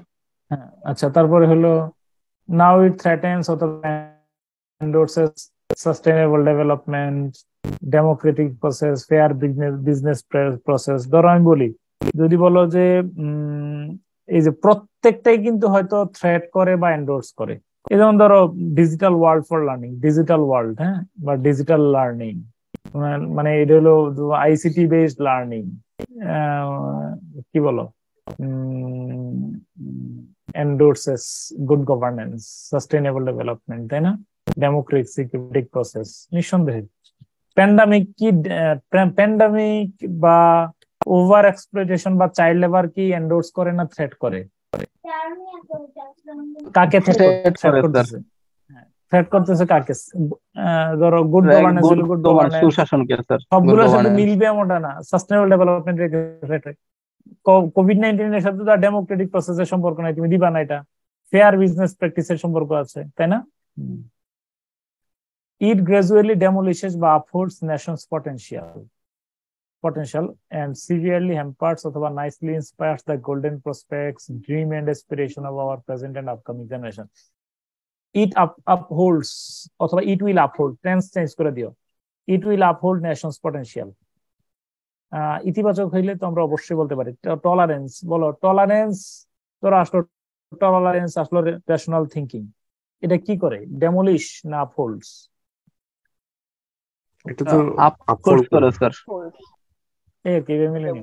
Does it has obviously become an incurable social disease? এটা একটা হয়তো ব্যাধিতে রূপান্তরিত হইতেছে নেগেটিভ হইলে। আর পজিটিভ হইলে does it has become an excellent opportunity to translate our dream into reality? স্বপ্নকে বাস্তবে পরিণত করার একটা দারুণ সুযোগ। However, this is the মানে ফার্স্ট প্যারা। মানে তোমার আমি আবার স্পষ্ট কথা বলতে চাই, if you can write freehand, if you can write by your own words, own sentences, welcome, most welcome. আর যদি দেখতে যে লিখতে গেলে আমার সময় নষ্ট হচ্ছে, কলম ভেঙে যাচ্ছে, অথবা বানান স্পেলিং মিস্টেক এবং গ্রামাটিক্যাল ব্যাপক এরর হওয়ার সম্ভাবনা আছে, অথবা আমার সময় নাই, থিমেটিক কোশ্চেনে আমি বেশি সমস্যা করে ফেলছি, অতএব তাহলে আমি আমি তোমার এইগুলোই লিখতে বলছি, লিখে আসো। মানে অন্তত পক্ষে প্রমাণ করবা যে আমি নির্ভুল লিখছি। মানে একটা কথা, স্যাররা খাতা দেখার সময় অনেক ক্ষেত্রেই, আর অনেক তাড়া থাকলে অনেক ক্ষেত্রেই তুমি কি লিখছো এটা অনেক সময় বোঝা অনেক কঠিন। এর চেয়ে তুমি কি কি ভুল লিখছো, কিছু বানান টানান গ্রামাটিক্যাল মিস্টেক, এগুলো চোখে পড়ে আগে বেশি, এগুলো ধরা সহজ। তো ইংলিশে যদি কেউ খাতা দেখে থাকো, দেখো যে তুমি, আমরা মূলত কেউ ইংলিশের মাস্টার এখানে আছে কিনা বলো? খাতা দেখছো ইংলিশের টুকটাক স্কুলে বন্ধু স্টুডেন্ট?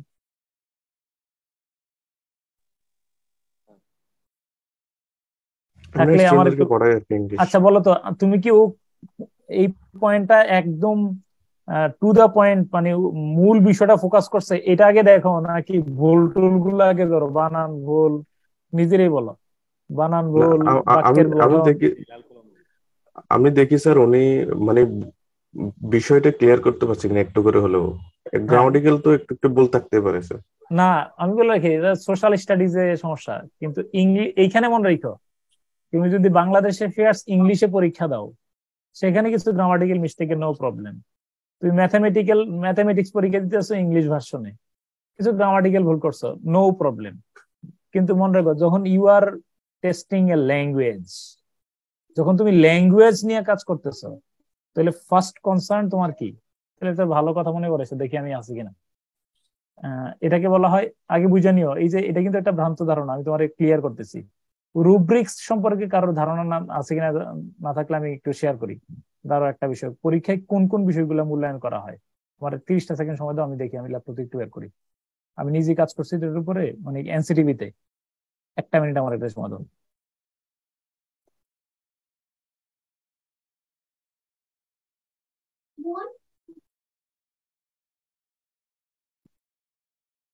একটু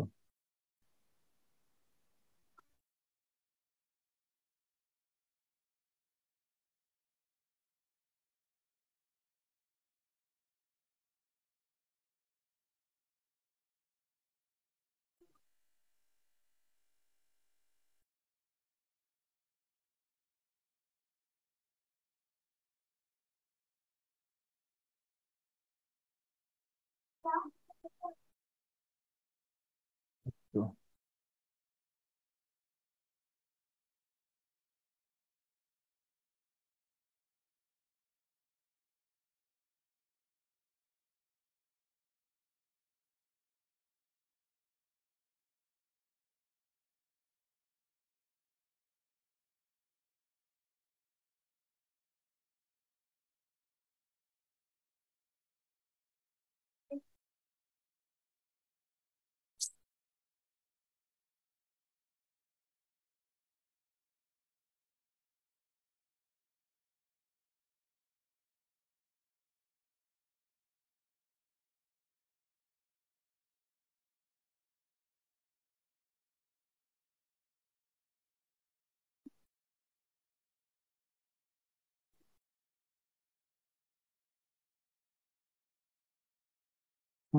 পাইছি। কাজের সময় পাওয়া যায় না। ওই শেয়ার তো দেনি। হ্যাঁ, করোনাকালীন সময় বাংলাদেশে অ্যাসাইনমেন্ট গুলো নেওয়া হইতো, তোমাদের কি কারোর মনে আছে? স্কুল কলেজ ইউনিভার্সিটি গুলোতে জি স্যার, পরীক্ষার বদলে অ্যাসাইনমেন্ট নেওয়া হতো। অ্যাসাইনমেন্ট নেওয়া হইতো। এই যে দেখো, যেমন ধরো আমি এইগুলোতে এনসিটিভি অ্যাসাইনমেন্ট, এই অ্যাসাইনমেন্ট কন্টেন্ট রাইটিং এ আমি ছিলাম, মানে এই কন্টেন্ট রাইটিং এনসিটিভি ভবনে হয়েছিল। হ্যাঁ, এই দেখো নাম্বারিংটা কি, এটাকে বলা হয় রুব্রিক্স। রুব্রিক্স মানে হলো, এই যে দেখো রুব্রিক্স মানে হলো নাম্বারটা আপনি কিভাবে দিবেন। যেমন ধরো একটা প্রশ্ন যদি 16 নম্বর থাকে, তাহলে আবার দেখো কি কি আছে। কন্টেন্ট হলো 4 নম্বর, মানে তুমি যে বিষয়টা ডিজিটাল ওয়ার্ল্ড ফর লার্নিং লিখতেছো, প্যান্ডামিক লিখতেছো, এই পয়েন্টে তুমি আছো, এটা 4 নম্বর। এরপর স্পেলিং 4 নম্বর, স্পেলিং। এরপর হলো অর্গানাইজেশন, মানে তুমি একটা গল্পের আকারে লিখছো, মানে খাপ ছাড়া যেন না হয়। আর 4 নম্বর হলো ল্যাঙ্গুয়েজ অ্যাকিউরেসি, এখানে 4 নম্বর। স্পেলিং, অর্গানাইজেশন, ল্যাঙ্গুয়েজ অ্যাকিউরেসি, তুমি প্রত্যেকটাতে দেখো এখানে এই যে স্পেলিং, ল্যাঙ্গুয়েজ, অর্গানাইজেশন, প্রত্যেকটা দেখো। কন্টেন্টে 4 নম্বর, কন্টেন্টে 4 নম্বর, ল্যাঙ্গুয়েজ অ্যাকিউরেসিতে এই যে ভোকাবুলারি, অর্গানাইজেশন, ল্যাঙ্গুয়েজ অ্যাকিউরেসি। তাহলে যখন তুমি কোনো একজনের ইংলিশ টেস্ট করো, তাহলে তুমি রাইটিং এর অংশটা, তাহলে তুমি অবশ্যই আগে কি খেয়াল করবা বলো, whether he can write মানে এরর ফ্রি, মানে ভুলহীন ভাবে সে লিখতে পারছে কিনা, ও গ্রামাটিক্যালি ঠিক আছে কিনা, গ্রামাটিক্যালি কিনা, হ্যাঁ একটা বাক্য নির্ভুল ভাবে লিখতে পারছো কিনা। আর নইলে ধরো আমি আবার বললাম বাংলাদেশে ইংলিশে দিছো, ইন্টারন্যাশনাল অ্যাফেয়ার্স পরীক্ষা ইংলিশে দিছো, নো প্রবলেম, তুমি এখানে একটা মোটামুটি আইডিয়াটা ক্লিয়ার করলে হয়। এখানে তোমার গ্রামার চেক করা হচ্ছে না। তুমি বাংলা ব্যাকরণ পরীক্ষা দিচ্ছ, বাংলাও পরীক্ষা দিচ্ছ, সেখানে মূলত কি চেক করা হবে বলো তো? এখন বাংলা স্যার আসলে কি দেখেন? তুমি রবীন্দ্রনাথের বায়োগ্রাফি দিচ্ছ, রবীন্দ্রনাথ ব্যাকরণগত ঠিক আছে না, ওটা তো অবশ্যই প্রথমে দেখবেন স্যার। খেয়াল করছো কিনা ল্যাঙ্গুয়েজ, এটা কিন্তু ল্যাঙ্গুয়েজ নট এখানে অন্য কিছু। তুমি তো রবীন্দ্রনাথ ঠাকুরের বানান তুমি বললো যে আমি তো জানি বানান ভুল হয় না, তো রবীন্দ্রনাথে বড় অসুখে দিয়ে করছো, স্যার কেটা গ্রহণ করবে? শামসুর রহমান বানানটা লিখছো, রহমান লিখে দিছো, সমস্যা কি? শামসুর রহমান সিলি মিস্টেক, আমরা তো শামসুর রহমানে বলি। Is it Shamsur Rahman? শামসুর রহমান, হ্যাঁ রহমান। এই যে শিমুদ্দিন বানানটা, এগুলো ধরে না, বানানগুলো ধরা হয়, তাই কিনা বলো? তো অতএব আমি কবিরা গুনাহ। হ্যাঁ আমি তাই বললাম, আমি তোমার বাংলা দিয়ে বুঝাইলাম যে এই প্রয়োগ অপপ্রয়োগ কেন করতেছো, বাংলা মানে নির্ভুল ভাবে লেখা। তো ইংলিশটাও কিন্তু আমার ফার্স্ট প্রায়োরিটি থাকবে, আমি যা লিখছি একেবারে নির্ভুল লিখছি। পয়েন্ট তো আমার মূল লক্ষ্য থাকবে, কন্টেন্ট তো থাকবেই, সাথে আমার বিশেষভাবে কনসার্ন থাকবে আমার লেখায় কোনো ভুল নাই, তাহলে ভাগ্য খুলে যাইতে পারে। তো সেজন্য আমি বললাম যদি বাই চান্স একদমই না পারো, তাহলে তুমি নির্ভুল বাক্য লিখে দিয়ে আসবা, কাছাকাছি যায় এমন। এবার তারপরে 2 নম্বর পয়েন্টের নাম কি বলছিলাম বলো আমরা? ব্যাকগ্রাউন্ড। আমি যদি বলো যে the problem by issue first received public and media attention in 1960, last decade century, গত দশক। ধরো কোভিড-19 আসছে গত 1960 সালে, গত দশকে, গত শতকে। তারপরে তোমার ওভার এক্সপ্লয়টেশন অন আর্থ কোন শতক বলো? গত দশক। বলো ডিজিটাল মানে ডিজিটালাইজেশন, এইটা কোন দশকের কথা? গত শতক না গত দশক? এটা গত দশক বা এই রিসেন্ট কাপল অফ ডেকেডস। ওকে। আর যদি ধরো আমি বলি চাইল্ড লেবার কবে থেকে শুরু হয়েছে?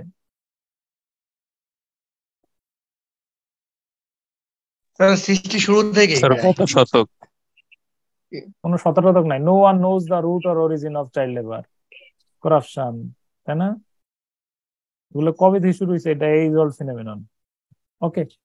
এইখানে তুমি চাইলে এই যে আমি অপশন দিয়ে দিছি, তুমি চাইলে এখানে কিছু দেয়ার ইজ নো ল, হ্যাঁ তুমি চাইলে এখানে কিছু বানাই লিখতে পারো। এই যে এখানে প্রশ্নের আলোকে কিছু লেখার চেষ্টা করবে। এই যে এখানে তুমি এটার প্রেক্ষাপটটা কোথা থেকে আসলো, কোন জায়গা থেকে আসলো, কিভাবে আসলো, যদি মনে করো এখানে হিস্টোরি মানে ব্যাকগ্রাউন্ডের মধ্যে তুমি কিছু বাক্য তৈরি করতে পারো। সেকেন্ড। থার্ড, এবার হলো প্রভাব। আচ্ছা বলো, এই যে আমরা 6টা বিষয় বললাম, Bangabandhu satellite, growing importance of tolerance, tannery, rational thinking, child labour, over exploitation, pandemic, digital world for learning, এই 7টা টপিক, 7বার 7টা টপিক নিয়ে কথা বলতে বলছে। বলো এই প্রত্যেকটা টপিকের প্রভাব রাষ্ট্র, সমাজ, ব্যক্তি জীবনে আছে কিনা? অবশ্যই আছে স্যার, এগুলো আছে স্যার। আর কথা নাই, লিখে ফেলো, there is no least out to proclaim frankly that hartal, remittance, মানে আমি টপিকের নাম বলছি আর কি, বুঝছো না? Child labour, digital learning has a far-reaching effect on the economics, social, political affairs of the country. আমি এইখানে আজকে আরেকটা লাইন বাড়াবো ইনশাল্লাহ, এখানে লাইনটা আরেকটু বাড়াই দেবো। হ্যাঁ, এরপরে কোথায়, এবার তুমি চাইলে এখানে প্রশ্নের আলোকে বলবা যে ওভার এক্সপ্লয়টেশনের প্রভাবে কি হচ্ছে, তাই না? ডিজিটাল ওয়ার্ল্ড ফর লার্নিং এর কারণে লার্নটাকে ডিল করলে কিভাবে পুরো গ্লোবালাইজড ওয়ার্ল্ডে, মানে কত সহজে তুমি প্রযুক্তির বিনিময়ে, রুসাফা কোরআন শরীফ পড়তেছে এখানে বসে, বাংলাদেশে হুজুর পড়াচ্ছে, হুজুর ফজর নামাজ পড়ে পড়ান, রুসাফা এখানে রুসাফা রহমা পড়তেছে এখানে, যে কোনো সারা পৃথিবীটারে ইয়ে করে ফেলছে। তুমি কত ভাবে পয়েন্ট এখানে, এই জায়গার মধ্যে তুমি বলবো যে আমি কোন জায়গা থেকে নেবো, এখান থেকে এই জায়গার মধ্যে প্যাসেজ থেকে নাও, কিন্তু হুবু না নিয়ে তুমি প্যাসেজ থেকে এখানে কপি করো, থিমেটিক কোশ্চেন থেকে কপি করে এখানে এনে বসাও। কথা বুঝো নাই? এটার প্রভাব তো আছে। এই প্রভাবের জায়গাটা তুমি এই 2-1টা লাইন লেখা প্রভাবটা বসাও। আমি কি কথা বুঝতে পারছি?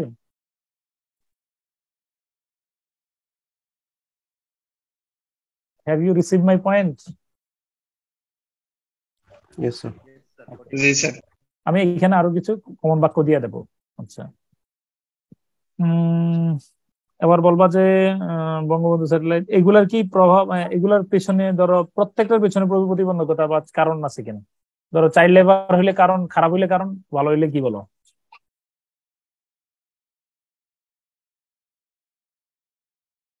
তাই না? ভালো হইলে চ্যালেঞ্জ, এগুলোর পেছনে চ্যালেঞ্জ আছে। আচ্ছা বলো, ডিজিটাল ওয়ার্ল্ড ফর লার্নিং এটার পেছনে কি আছে, কারণ নাকি চ্যালেঞ্জ? Challenge sir. একটা চ্যালেঞ্জের নাম বলো দেখি। Security, cyber attack. আরো এত কঠিন যাও কেন? ইন্টারনেট সুবিধা সবার জন্য এরকম, যেমন ধরো আমাদের কোভিড-19 কিন্তু মানে বাংলাদেশের সর্বাত্মকভাবে চেষ্টা করছে সরকার। মানে তুমি দাঁড়াও, আমাদের একটা কারে যে ভাইভাতে যে ওষুধ ছিল বলছে কোভিড, হ্যাঁ কোভিড, দাঁড়াও কি এক ধরা দিচ্ছে, রেজাল্ট আসে নাই যে ইয়াতে, ওরে প্রশ্ন করছি জানো, মানে এবার এটা আসি নাই, প্রশ্ন করছে এটা। আচ্ছা দাঁড়া, ওরে প্রশ্ন করছিল কি, ও কোভিড-19 সরকারের সবচেয়ে বড় সফলতা কি? কমেন্ট বক্সে লিখো তো, কমেন্ট বক্সে প্রশ্নটা কি প্রশ্ন করছে। উত্তর বহু নায়নারাঙ্গি অনেক গাইছে, মানে ধরো কত কথা বলছে, আসল কথা বলে নাই। দেখি তোমরা কমেন্ট বক্সে লিখো সরকারের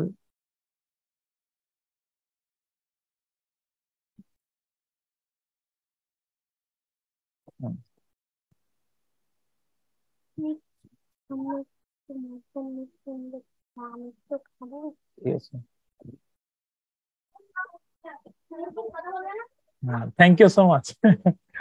অনেক কিছু ও যে কত কিছু বলছে, আশা বলছে স্যার এটা আমার মনে করছে যে বের হওয়ার পরে, এই যে তোমাদের মতো অনলাইন শিক্ষা ব্যবস্থা, বিকাশে টাকা দেয়া, স্থির থেকে সকল প্রবলেম, লো ডেথ রেট, সবই বলছে। স্যার বলে যে আরো বলো, আসল কথাই বলে না। তোমাদের মধ্যে 2-1জন আসল কথা বলছে। হ্যাঁ বলো, একজন মুখ ফুটে বলো। স্যার প্রণোদনা প্যাকেজ স্যার। প্রণোদনা প্যাকেজ, তুমি আমি তো ভ্যাকসিনেশন, সব মানুষকে, এত কোটি মানুষকে ভ্যাকসিনের আওতায় আনা আনবিলিভেবল। এটা বাংলাদেশের মতো দেশে চিন্তা করা অনেক কঠিন। ঠিক আছে, এটা ও কিছু বছর বের হওয়ার পরে ওর এই তথ্য মনে পড়ছে যে ভ্যাকসিনের কথা স্যার জানতে চাইতেছে। যত কথাই বলে এগুলো কোনোটাই একটা তুমি ভ্যাকসিনের ক্ষেত্রে বাংলাদেশ এটা সফল, এটা অস্বীকার করবা? না স্যার, এটা এত ব্যক্তিগতভাবে দিতে এটা হলে প্রায় তুমি কোন 2-3 দল হাজার টল টাকা করো লাগবে। এগুলো? আর বাদ দাও না, এরপরে যে এতগুলো মানুষকে এইভাবে দিছে, হ্যাঁ তাই না? এবং যারা দিছে তারাও সর্বোচ্চ আন্তরিকতার সাথেই দিছে, এত মানে ওনারাও ডাক্তারদের অনেক বড় অবদান ছিল এখানে। ওনাদের অবদান ছিল স্যার, আমরা নিতে চাইনি অনেকে আবার। আমরা নিতে চাই নাই, কিন্তু ওরা অত্যন্ত মানে ধৈর্যের সাথে দিছে, মানে সারাদিন ধরো অনেক ইনজেকশন পুশ করতে করতে ক্লান্ত হয়ে যাওয়ার মতো অবস্থা ছিল। তো যাই হোক, হাওয়েভার আবার আসো। তো চ্যালেঞ্জ আছে, চ্যালেঞ্জ কি আমি আগে তোমারে বুঝে এখানে প্রশ্নের আলো কি বিভিন্ন পয়েন্ট উপস্থাপন করবে, যেমন আমি বলি এগুলো লিখবা firstly, secondly, thirdly, fourthly, finally, এরকম। Firstly, most of the people of our country are not well educated. Secondly, we are economically backward. Thirdly, unemployment problem is another reason behind this. Political unrest. Finally, our government is also responsible for this. আচ্ছা, তোমরা কি এইগুলো এই যেই কারণ আমি এখানে লিখছি এগুলো কারণ বা প্রতিবন্ধক কথা এখানে লিখছি এগুলোই লিখবা, নাকি আসলে ওই প্রশ্নের চাহিদা অনুযায়ী পয়েন্ট লিখবা সেটা বলো? যে আমরা প্রশ্নের চাহিদা অনুসারে কোশ্চেনের মধ্যে অনেকগুলো চ্যালেঞ্জ পেয়ে যাই, মানে পেয়ে যাবে এটার মধ্যে। আমি যেমন ধরো তুমি যেটা মুখস্থ করে লিখো যে কি আসছে traffic jam in Dhaka city, তুমি লেখলা যে thirdly unemployment problem is another reason behind this serious problem. বেকারত্ব একটা বড় সমস্যা, বেকারদের কোনো কারণে তাই ট্রাফিক জ্যাম হয়, তাই না? এরকম এরকম এটা কোনো কথা হইলো? তুমি এখানে কি বাক্য ব্যবহার করবো বলো? আনএমপ্লয়মেন্টের প্রবলেমের জায়গায় ট্রাফিক জ্যামে কি দিবা বলো? জাস্ট এখানে একটা শব্দ বসাই দাও, বলো ট্রাফিক জ্যামের পেছনে কারণ কি? reckless driving, overtaking tendency, increasing of vehicles. Increasing of vehicles, overtaking tendency is another reason behind this serious issue. No problem. এরপর তুমি বলতে পারো যে ধরো কি আসলে ইফটিজিং আসলে কি বলো? দিস ইজ বলো ইফটিজিং আসলে কি বলো? This is our political understanding. No, this is our lack of consciousness, this is our morality, তাই না? দিস ইজ আওয়ার কি বলো কি বলো ল্যাক অফ কি বলো এডুকেশন, যেটা তুমি বলতে চাচ্ছ। ওকে, আবার বললাম যে এই কয়েকটা চ্যালেঞ্জ বা কয়েকটা কারণ এখানে বর্ণনা করবো। চ্যালেঞ্জ গুলো কি কি, চ্যালেঞ্জ গুলো ফুটে করবো। মনে রাখবো কোথাও চ্যালেঞ্জ লিখছো, চ্যালেঞ্জ লেখার পরে চ্যালেঞ্জ বা কারণ লিখছো, তারপরে কিন্তু সুপারিশ না লিখলে হবে না। এক বাক্যের মধ্যে তুমি সুপারিশ লিখতে পারো, যেমন it is an established fact that no challenge in the world is unsolvable. ভালো বাক্য, প্রায় সবগুলোর সাথে মিলে দিতে পারবা। দিস ইজ দ্য রিকমেন্ডেশন, এটা সুপারিশ লিখতেছি।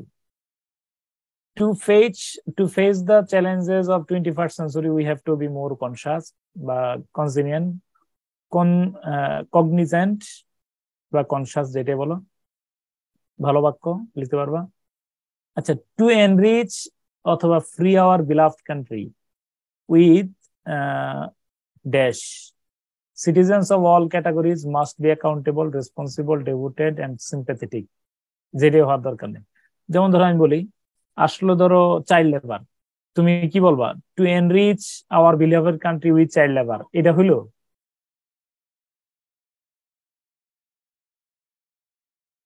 নাকি to free our country, to free our beloved country from কি বলো চাইল্ড লেবার, তাই না? তাই না?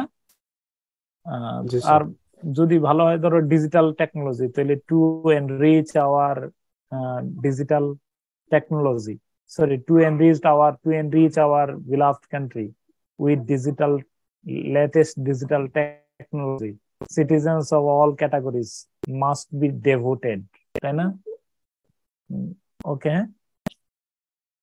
ওকে, তারপরে কি বলো? এরপরে এরপরের লাইনটা বলো। simultaneously prejudice discrimination, prejudice, discrimination, red tape, perfectionism must be dealt with iron fist. iron hand, তাই না? হ্যাঁ। আচ্ছা, তারপরে কি বলো, এবার বলো। এই লাইনটা মোটামুটি 100% আমার কাছে মনে হয়েছে এই প্যারাটা সবগুলোর সাথে লেখা যায়। যেমন ধরো, though our government has taken a number of steps to check অথবা advance it, we have not yet got the desired result. যদিও আমাদের সরকার অনেক চেষ্টা করছে, কিন্তু এখনো কাঙ্ক্ষিত সুফল পাওয়া যায়নি। এটা কোন ক্ষেত্রে লিখবা আগে আমার বলো। যেমন কাঙ্ক্ষিত সুফল আমরা রোহিঙ্গা সমস্যা, চাইল্ড লেবার, আরো বলো, মাদক, তাই না? যত প্রবলেম ইস্যু আছে, করাপশন। কিন্তু সব জায়গার মধ্যে আবার ধরো আসলো, এই যেমন ধরো গতকাল আসছে ডিজিটাল ওয়ার্ল্ড ফর লার্নিং, তুমি কি এটা লিখবা?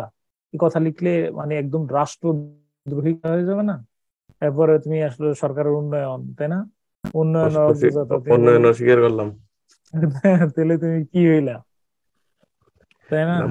নাম্বার তো একদম কমে যাবে, শেষ সর্বনাশ। তাহলে তুমি এই ক্ষেত্রে বলবা আওয়ার গভর্নমেন্ট ইজ মেকিং, এই লাইনটা hour government is making strenuous efforts to make it forward, বুঝছো কিনা? অথবা to suppress বা to resolve it, বুঝছো কি? মানে অর্থাৎ to technological our government is making মানে সর্বাত্মক প্রচেষ্টা, হ্যাঁ, to take it forward। তো কোন কোন ক্ষেত্রে লিখতে পারো? ধরো বঙ্গবন্ধু স্যাটেলাইট, তারপরে ট্যানারি, এরপর কি বলো তোমার ডিজিটাল ওয়ার্ল্ড ফর লার্নিং, ইতিবাচক যত বিষয় আছে। আবার নেগেটিভ হলে যে টু, ধরো চাইল্ড লেবার আসলে আমি কি বলবো? চাইল্ড লেবারকে ফরওয়ার্ড করতে সরকার চেষ্টা করছে। প্যান্ডেমিক, ধরো প্যান্ডেমিক এটা আসলে প্যান্ডেমিককে তাহলে কি বলবো? টু সাপ্রেস বা রিজলভ ইট, সরকার অনেক চেষ্টা করছে। and we are already beginning to reap the benefits of these initiatives. আমার কথা বুঝছো? এবং আমরা কিন্তু সরকারের গৃহীত উদ্যোগগুলার, সরকার বাংলাদেশকে ডিজিটাল, মাননীয় প্রধানমন্ত্রী ডিজিটাল শব্দটা ব্যবহার করছেন নির্বাচনে আসার আগে।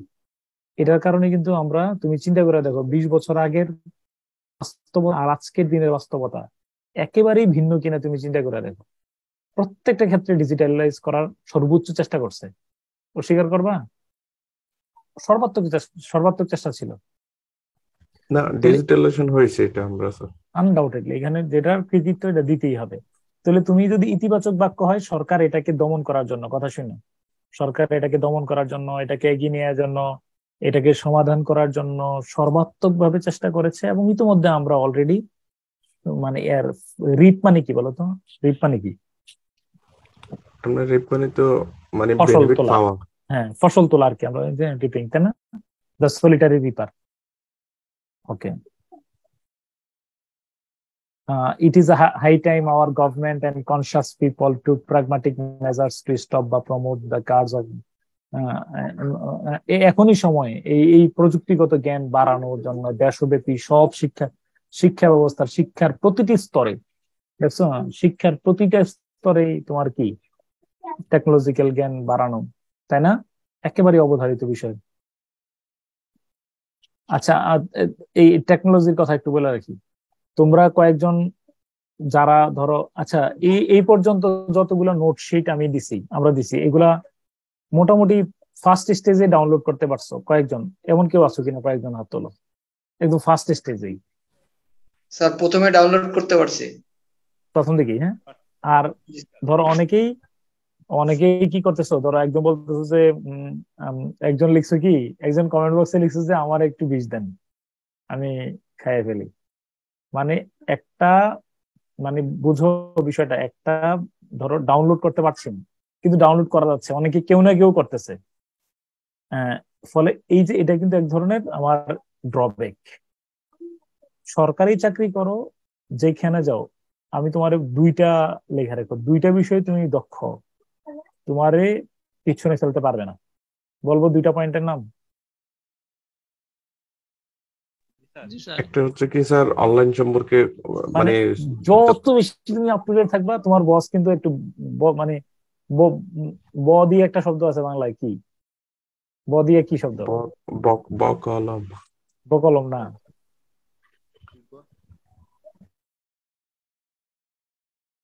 মানে একটু বেকুব টাইপের বা একটু সেকেন্ড। হ্যাঁ হ্যাঁ, বা ধরো একটু বেকুব বলতে মানে ইয়াতে বেকুব আর কি, কি বলে না ডিজিটাল প্রযুক্তিতে স্যাররাই এই কি বলো দোস্ত, কি বলো বলদ, এটা কোনো কথা হইলো? মানে বলছি যে একটু সেকেলে, মানে আউটডেটেড। ফলে স্যারদের কাছে সামনে যদি তুমি একটু নিজের প্রযুক্তিগত ভাবে আপ টু ডেট রাখতে পারো, এটা দাঁড়াও, এটা ভালো। আর একটা কি বলো 2 নম্বরে, ইংলিশে তুমি you can write and speak fluently, তুমি ভালো লিখতে পারো। তুমি লাইট দেখতেছো, এটা দিয়ে বাবার অন্ধকার দেখায় আর নইলে যাও। ওকে ঠিক আছে, তারপরে বলো। হ্যাঁ বলো কি হয়েছে বলো বাবা, দাঁড়াও না একটু, এবার বলো কি এই কথা, কি তোমরা বুঝছো?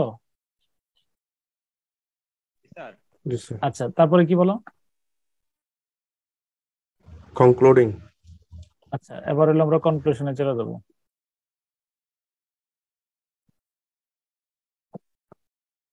ও না, কনক্লুশন যায়নি। এরপরে ধরো আর একটা কথা বলতে পারি, ইট ইজ হাই টাইম, এটা হ্যাঁ a crusade against corruption in public life is desirable and only possible with self restraint and awareness.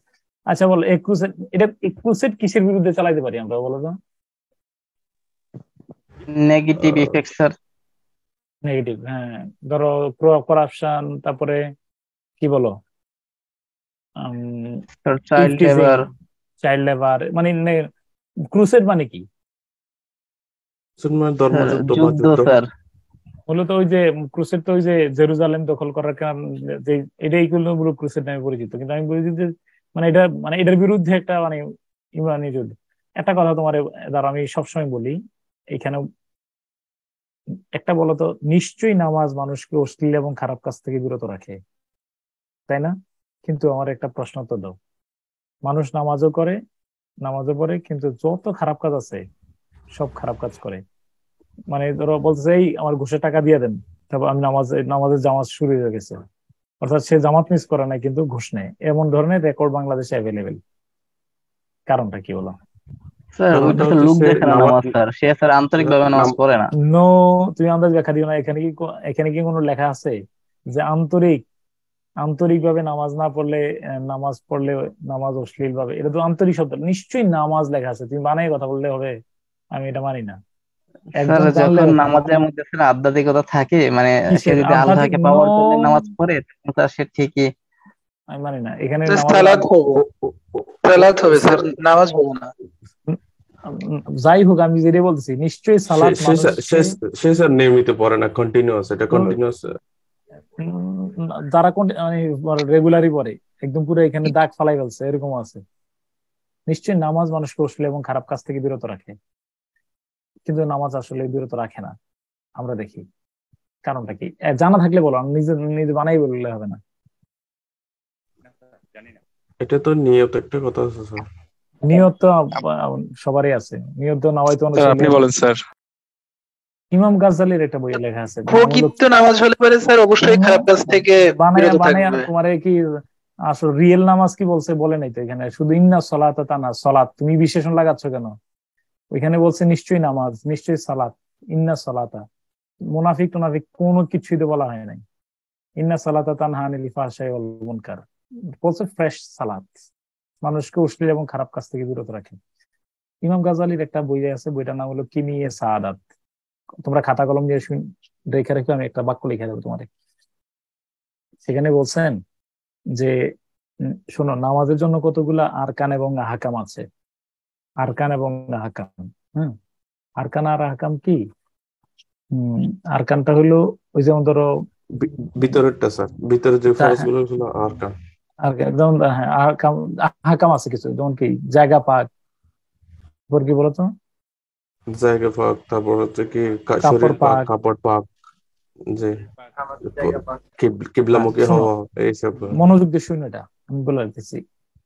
আমরা মনে করতেছি যে তোমার ওই শরীর পাক, জায়গা পাক, কাপড় পাক মানে হলো মানে আমার শরীর জামা একেবারে না, মানে ধরো পুরা ফ্রেশ স্যান্ডেলিনা সাবান দিয়ে আমি কি করছি বলো, জামা কাপড় দিছি একদম ডিটারজেন্ট পাউডার দিয়ে, তাই না? তারপরে তোমার আমার শরীর পাক মানে একেবারে ডাব সব ভালো ভালো, এই যে সন্তুর চন্দন এরকম ভালো ভালো সাবান দিয়ে আমি গা পরিষ্কার করছি, তাই না? এগুলাকে আমরা মনে করছি যে আমাদের পূর্ব শর্ত। এটা ভুল ভাবে মনে হয় আমাদের কাছে উপস্থাপন করা হয়েছে, এটা একটা বাহ্যিক কথা। মানে স্যার আমাদেরকে বলা হয়নি আর কি স্যার, মানে না সুদ না, এটা এবং ঘুষ আমরা খাওয়াতে হবে। আমরা কি কাজ করতেছি, ধরো ওই যে শরীর পাক আর না পাকের বিষয়টা আমরা মানে লিটারেলি নিচ্ছি আর কি। শরীর পাক হলো যে মানে you have to confirm that, you have to declare that every drop of my blood is হালাল। তুমি বুক ফুলাইয়ে কথাটা বলবা। ধরো সরকারি চাকরি করতেছো, ধরো ট্রেনে চলছো, ধরো তুমি বাসে করতেছো, বাসে শ্যামলী থেকে ধরো ফার্ম গেটে গেছো, যাওয়ার পরে সুন্দর করে ভদ্রলোকের মতো নাইমা গেছো, নাইমা এখানে 10-15 এখন মনে হয় 20 টাকা ভাড়া বা 15 টাকা ভাড়া, তুমি না দিয়া চুপচাপ নাইমা ওই যে 2টা সমোসা একটা সিঙ্গারা খাই ফেলছো যে এই যে এই যে আমার হারাম রক্ত আমার ভিতরে প্রবেশ করলো, আমার রক্ত হারাম হইলো। এরপরে তুমি যত নামাজে পড়ো, নামাজ ঢিলা থাকবে, কখনোই এই নামাজের দায়ভার আর নাই। কেন তোমার বলি, এই জন্য খুব অ্যালার্ট থাকবা সারা জীবন, তুমি এই বিষয়টাতে খুব পরিচ্ছন্ন ফ্রেশ থাকবা। আব্বা আমারে বলতো যে এই ট্রেনে চললে আব্বা আমারে ফোন করে বলতো ট্রেনে ভাড়া দিচ্ছে কিনা, কারণ আমাদের ওই ছোটবেলায় ট্রেনে ভাড়া না দিয়ে একটা ক্রেডিটের বিষয় ছিল, আরে ট্রেন ভাড়া দেয় নাকি আবার কেউ। তখন আব্বা বলতো যে 17 কোটি মানুষ তোমার কাছ থেকে জবাব নিবে সরকারি চাকরি করলে। আমি যতদিন ছুটি কাটাইছি, ধরো আমি মানে আমার ছুটিটা আমার লিগেল ছিল না, আমার প্রয়োজনে কাটাইছি, ওই দিনের টাকা আমি অবশ্যই সচেতন ভাবে কারোর না কারোর দিয়ে ফেলছি, গই না আয়া বুয়া যে কোনো কারোরই। তোমার আমি বলে রাখি, তুমি মনে রাখবা যে 2টা বিষয় তোমার বলে রাখি, সারা জীবনে তোমার ভিতরে একটা আলো থাকবে, আলো, নূর। আলোটা হইলো 2টা বাক্য খাতার উপরে লেখা রাখো, সারা জীবন মনে রাখবা, 2 স্লোগানস অফ লাইফ। যে 2 স্লোগান মনে প্রাণে ধারণ করবা, মনে রাখবা তোমার কোনো বিপদ এসে ঘায়েল করবে না। 1 নম্বরে লেখা রাখো শিরোনাম, 2 স্লোগানস অফ মাই লাইফ। 1 নম্বরে লিখো, every drop of my blood is হালাল। একদম আজরাইল চলে আসছে, আজরাইলকে বলবা যে আজরাইল আপনি ব্লেড দিয়া কাটেন, কাটার পরে যে রক্ত বের হবে প্রতি ফোঁটা আমার হালাল। মানে জোর গলায় বলবা মারা যাওয়ার আগ পর্যন্ত। ওকে, কি লিখছে 1 নম্বরে?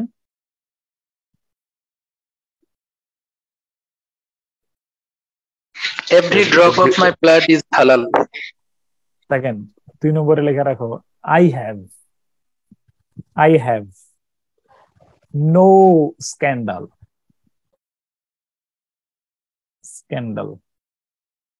লিখে রাখো, আই হ্যাভ নো স্ক্যান্ডাল। আমার মোবাইল ফোন নিবা, নাও, সব নাও, তোমার কাছে পাসওয়ার্ড নিয়ে নাও, নো প্রবলেম। এমন কোন অস্বাভাবিক কথা আমি বলবো না যেটার স্ক্রিনশট ভাইরাল হইলে আমার পরিবার পরিজনের লোকেরা লজ্জা পাবে।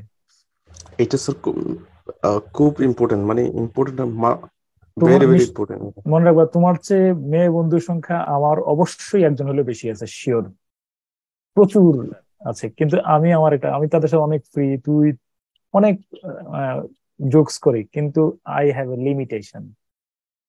আমার একটা চোখের লিমিটেশন আছে, আমার দৃষ্টি চিন্তার একটা লিমিটেশন আছে, আমার একটা টেক্সট মেসেজের লিমিটেশন আছে, আমি তাকে কোন মেসেজটা তাকে সেন্ড করতে পারি বা পারি না। আমার একটা বিশেষ পার্সোনালিটি আছে, আমি মনে করি।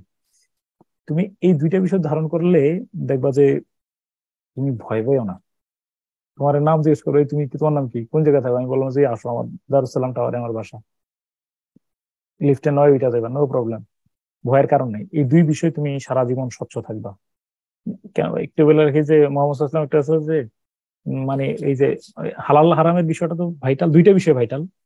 যে মানিস তারা সাবান বিয়া সারাতি দারাহিমান, 10 টাকা দিয়ে কাপড় কিনছে, ওফিহি দিরহামুন হারামুন, 1 টাকা হারাম। লাম ইউকবালুল্লাহু সালাতাহু, নিশ্চয়ই তার নামাজ কখনোই কবুল হবে না যতক্ষণ পর্যন্ত ওই টাকা এর মধ্যে থাকে। এই জন্য আরেকটা তোমার এই কথা বললে আমি ক্লাসে চলে যাই। শোনো, অনেক সময় আমরা খারাপ কাজ করি, দুর্নীতিবাজ হই, কেন জানো কিনা? আমার কারণে না। আমি নিয়ে 2 টাকা ইনকাম করি, আমরা পুরুষেরা আমরা প্রতিবেলা যদি আল্লাহর রহমতে রেডিসনে খাই তাতেও সমস্যা হবে না, মানে খাইয়ে যেতে পারবো।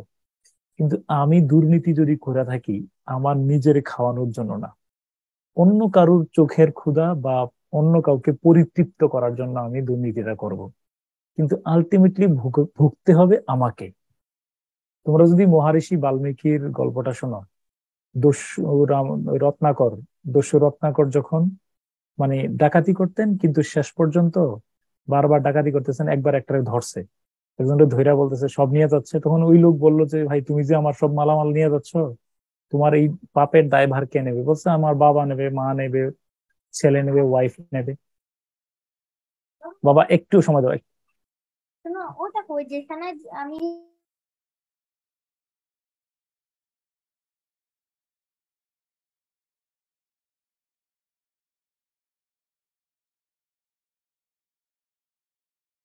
বাবা, আচ্ছা আমি খুঁজে দেবো।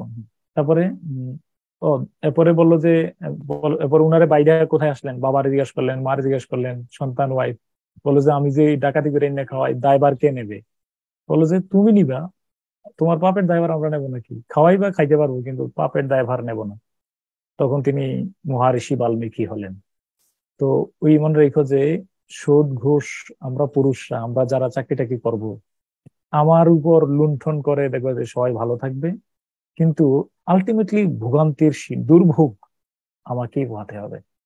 এই জন্য আমি তোমার বলে রাখি, তুমি যদি বলো যে আমার এই পুরা এই আমার সাথে থাইকা তুমি কি নিলা, এই 2টা বাক্য নিছ, যে একেবারেই নিট এন্ড ক্লিন, তুমি চাকরি জীবন যে জায়গার মধ্যে থাকো, নারী হোক পুরুষ কলিগ হোক, ইউ হ্যাভ এ লিমিটেশন। দেখো আর একটা লাস্ট কথা বলে গেলে এখানে, ওই যে মানে close your eyes, this is the source of all scenes.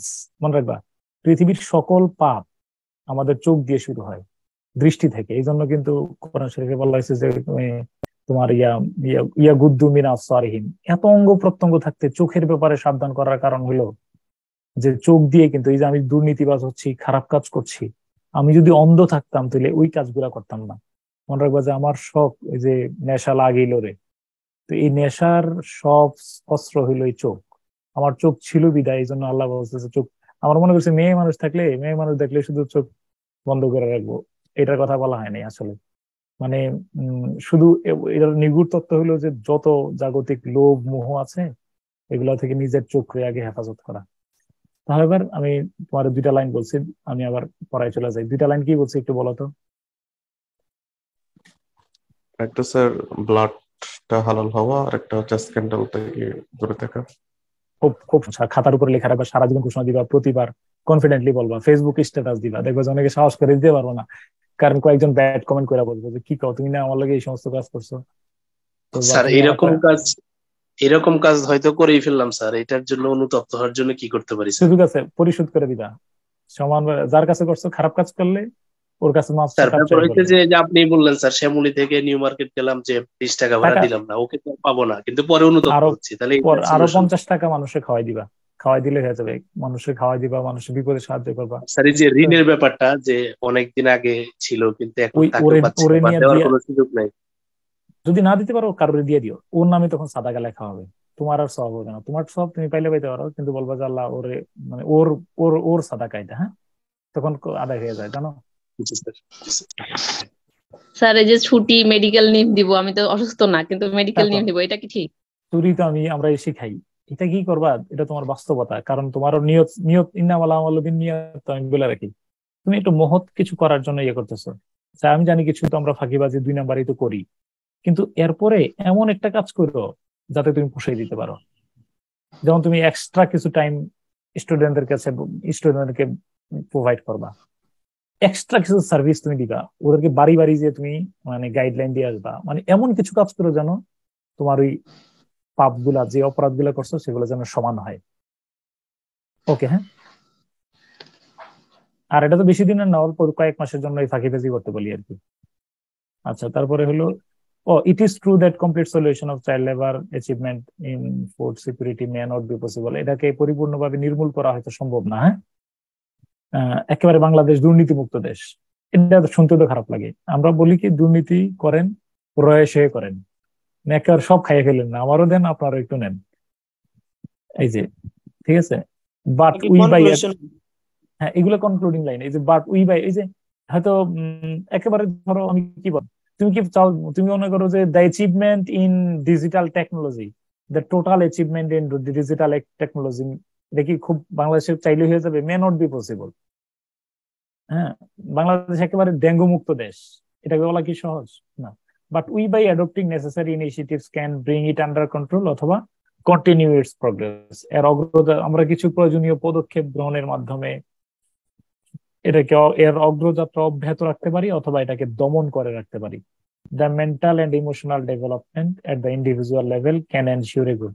আমাদের আবেগপ্রবণ, আমাদের আবেগগত উন্নয়ন হইলেই এর সমাধান ঘটবে।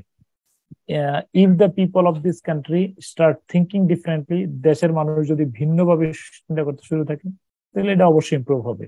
The solution of the problem lies in rapid social, cultural, ethical, economic development of the.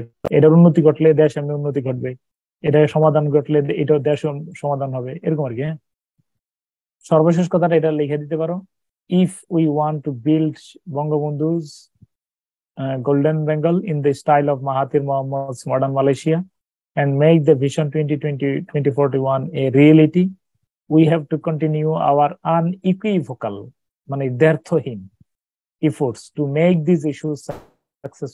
মানে বুঝছো না, ওই যে টু মেক দিস ইস্যু মানে হলো ডিজিটাল টেকনোলজি, ডিজিটাল ওয়ার্ল্ড, তারপরে তোমার বঙ্গবন্ধু স্যাটেলাইট, তারপরে তোমার কি বলো এই যে যত ইতিবাচক দিকগুলো আছে। হ্যাঁ, আর যদি বলো নেতিবাচক, over population, over exploitation, child labour, pandemic, এই সমস্ত বিষয় যেগুলো আছে এগুলাকে কি করা বলো, ইরেডিকেটেড করা বা সলভ করা আমাদের এখন সময়ের দাম। On the other hand, if we fail to adopt appropriate remedial action অথবা if we fail to adopt well integrated action, দুইটার মধ্যে যেটা দেয় আর কি, অ্যাপ্রোপ্রিয়েট রিমিডিয়াল অ্যাকশন অথবা well integrated action, the fear that our future path will be thorny and uneven cannot be rolled out. মনে রাখবা, this is the principal clause. The fear cannot be rolled out.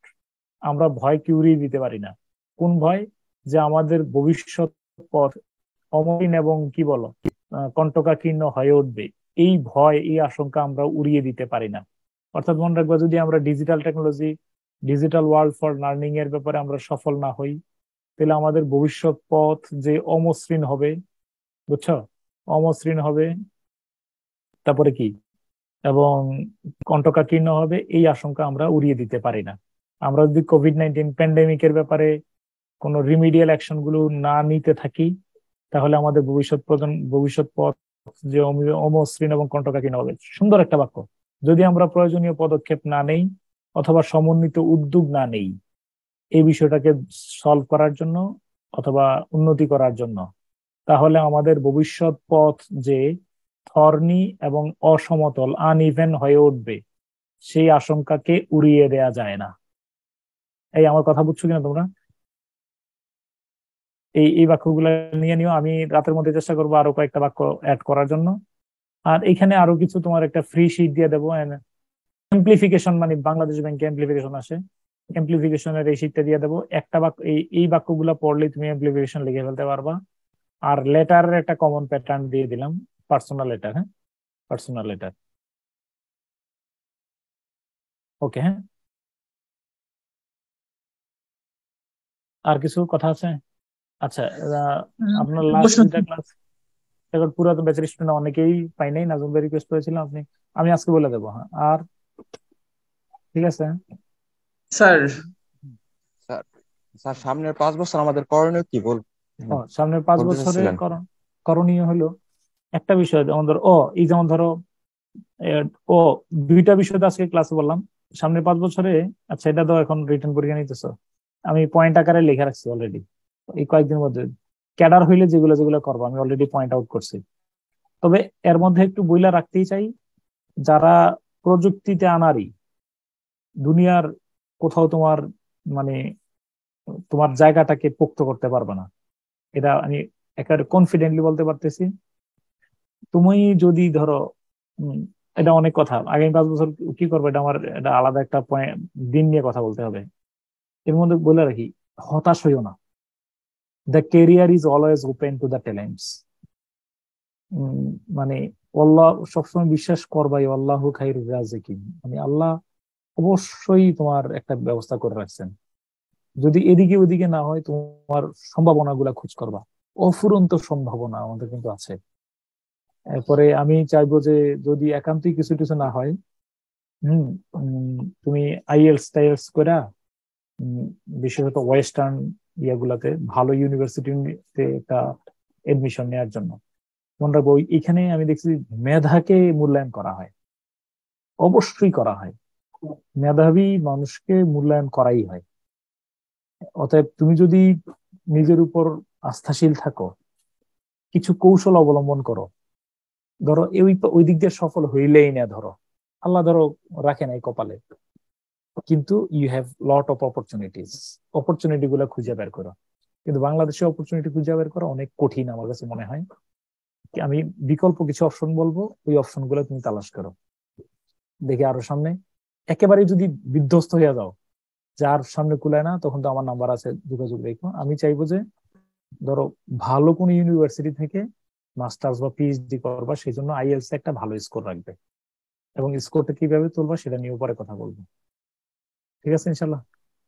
Sir, যেহেতু ব্যাংকের চাকরি হালাল নিয়ে একটা প্রশ্ন বেশি, মানে এতটা হতাশ না, শোনো, রিটেন পরীক্ষার্থী যদি কেউ হতাশ হও, আমি খুব কষ্ট পাই জানো। কারণ এত বড় গোল্ডেন অপরচুনিটি থাকতে সে হতাশার সময় কই তোমার?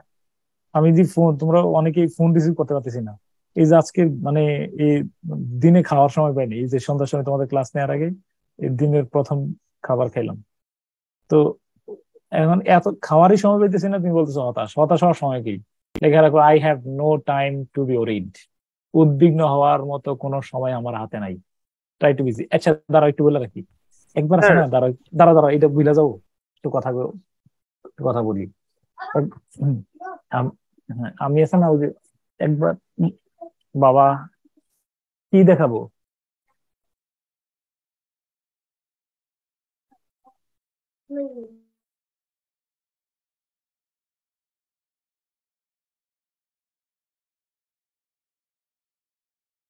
একটা মিনিট।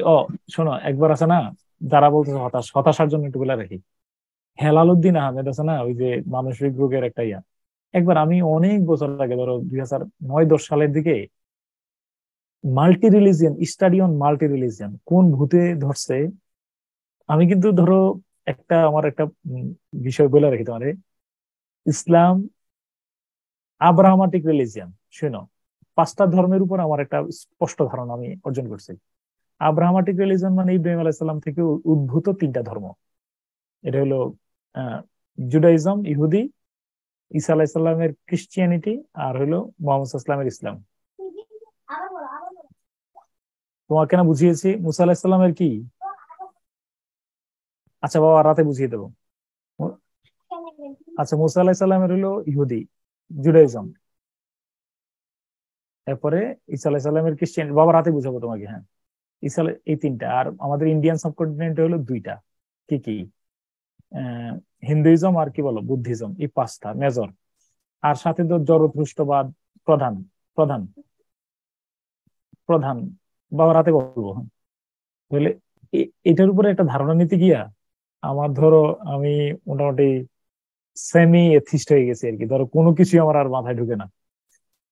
তারপরে ইয়ার কাছে গেলাম, হেলালুদ্দিন আহমেদ, তো উনি আমারে বললো যে ভাই তুমি একটা কাজ করো, এমন ভাবে তুমি এঙ্গেজ থাকবা বিভিন্ন কাজে যেন তুমি টেনশন করার সুযোগ না পাও, মানে ভাবার সুযোগ না পাও। তো ফলে সেই থেকে যে মোটামুটি কাজের ইয়ার শুরু হয়েছে, এখন পর্যন্ত আমি ধরো ফ্রি সময় থাকি না, ফ্রি রাখিও না, সময় এক কাজের মাথায় কাজ রাখি। তো তোমরা যদি নিজেকে মনে করো যে আমার টেনশন, এমন ভাবে শিডিউল টাইট করো টেনশন করার জন্য সময় না পাও, একদম পুরোপুরি মানে শুধু কাজের মধ্যে থাকো। নইলে ঘর মুছবা, ওয়াশরুম ক্লিন করবা, ফ্রিজ পরিষ্কার করবা, ঠিক আছে? মানে এরকম। আজকে দাঁড়াও একটু কথা বলে রাখি, দাঁড়াও আজকে আমি অফিস থেকে আসতেছি, হ্যাঁ, দাঁড়াই নতুন টুকটাক আমি ড্রাইভিং তো নিজে করি। এখন তোমার আমি দাঁড়াই দেখতেছি বয়স ধরো 80-র কাছাকাছি হবে, রাস্তার পাশে একটা আপেল গাছ, ওই আপেল গুলা কেউ খায় না আর কি, ধরো একটু টক টক তো মানে রাস্তার মধ্যে। তো এই আপেল গুলা পইরা আছে, একজন বয়স্ক নারী ধরো 75 থেকে 80 বছর বয়স হবে ওনার, উনি কি করতেছেন ওই আপেল গুলারে, এই নিচে পড়ে আছে পাতা টাতা যেগুলো আছে সবগুলা কুড়ে টুড়িয়া, যেই গাছগুলা যেই গাছ থেকে যা যা পড়ছে না তোমার, এই সবগুলা সুন্দর করে গোছাইয়া, আমি 10 থেকে 15 মিনিট ওনার দাঁড়ায় দাঁড়ায় শুধু দৃশ্য দেখলাম। ভলেন্টারি, কোনো কাজ নাই, মানে দেখো না, কাজ ছিল না উনি, এটাই তো কর্তব্য। হ্যাঁ, তো দেখো ওই যে এঙ্গেজ থাকবে, এঙ্গেজ। তো যারা বলতেছে আমি হতাশ, তুমি এমন ভাবে পড়ার শিডিউলটা রাখো যে দিনের মধ্যে যেন তুমি হতাশার কোনো স্কোপে না পাও। শুধু নিয়ত করে রাখো যে আমি 100 জন এই বিসিএস হবে, I am one of them, আর কিছু না। প্রতিদিন আল্লাহ কাছে বলো, আল্লাহ আমার 100 জনের মধ্যে একজন রাখেন, আমি মেধা তালিকা 100 জনের মধ্যে থাকবো ইনশাল্লাহ। লেখা রাখো, হিম্মত তৈরি করো, বা এখন তোমার সময়, সময়টা আমার না। এরকম অপরচুনিটি খুব কম পায়, তুমি সেই সৌভাগ্যবানদের একজন। বাংলাদেশে সিলেক্টেড 12,000 মেধাবীর মধ্যে তুমি একজন, ইউ আর ভেরি ফরচুনেট। এখন শুধু অর্জন করার পালা, ঠিক আছে? কি শান্তি লাগবে যে রেজাল্টটা দেবে ইনশাল্লাহ। হ্যাঁ, আল্লাহ হাফেজ। হ্যাঁ, আগামী শুক্রবার তাহলে কি পড়বো বলো? Thematic question. থিমেটিক কোশ্চেন, ঠিক আছে, ওকে। স্যার বাটারফ্লাই এর ভার্ব কি হবে? বাটারফ্লাই এর ভার্ব, বাটারফ্লাই এর ভার্ব বাক্যটা বলো। বাটারফ্লাই কি মৌমাছি? বাটারফ্লাই এর ভার্ব কি দিবা বলো, কি আছে? স্যার মানে ওইটা ভার্বই হলে এটার মানে এইটা কি, মিনিংটা কি হয়? শোনো আমি বলে কি, শুধু বাটারফ্লাই এর ভার্ব যদি করো বাটারফ্লাই হবে, আমি যতটুকু মনে করি। এগুলো হলো ডোন্ট বাটারফ্লাই, মানে বুঝো না, ডোন্ট বাটারফ্লাই ইউর ড্রিম, মানে তোমার স্বপ্নকে প্রজাপতির মতো উড়েও না। হ্যাঁ, হোয়াটসঅ্যাপ নেই, ইনবক্স নেই, বুঝো নাই? ওই যে এই নাউন কতগুলো, এটাকে বলা হয় ডিনোমিনাল ভার্ব। নাউন যখন ভার্ব হয় তখন সেটাকে বলা হয় ডিনোমিনাল ভার্ব। হ্যাঁ, জি স্যার, এই যে ফেসবুক মেয়ে এরকম আর কি। Facebook water the garden. আমাদের সামারি এডিটোরিয়াল এগুলো হচ্ছে তো স্যার, তো চাচ্ছিল রচনাটা হয়ে যাক সিকোয়েন্স। হ্যাঁ হ্যাঁ হ্যাঁ, থিমেটিক কোশ্চেনটা করাইনি, তারপর রচনা ইনশাআল্লাহ। হ্যাঁ, তারপর আবার প্র্যাকটিসে আসবো। হ্যাঁ স্যার, আমরা তো ফাইলগুলো পাচ্ছি না, মানে আমরা হচ্ছে কি অফলাইন ব্যাচের, আমাদেরকে এখানে জাস্ট লিংক গুলো দেওয়া হচ্ছে, তো ফাইলগুলো যদি একটু পেতাম। তোমার ফাইলগুলা কোন ব্যাচে আছো, কোথায় আছো, কোন গ্রুপে আছো, এটা একটু যোগাযোগ করতে বললো আমার। তোমরা কোন গ্রুপ থেকে,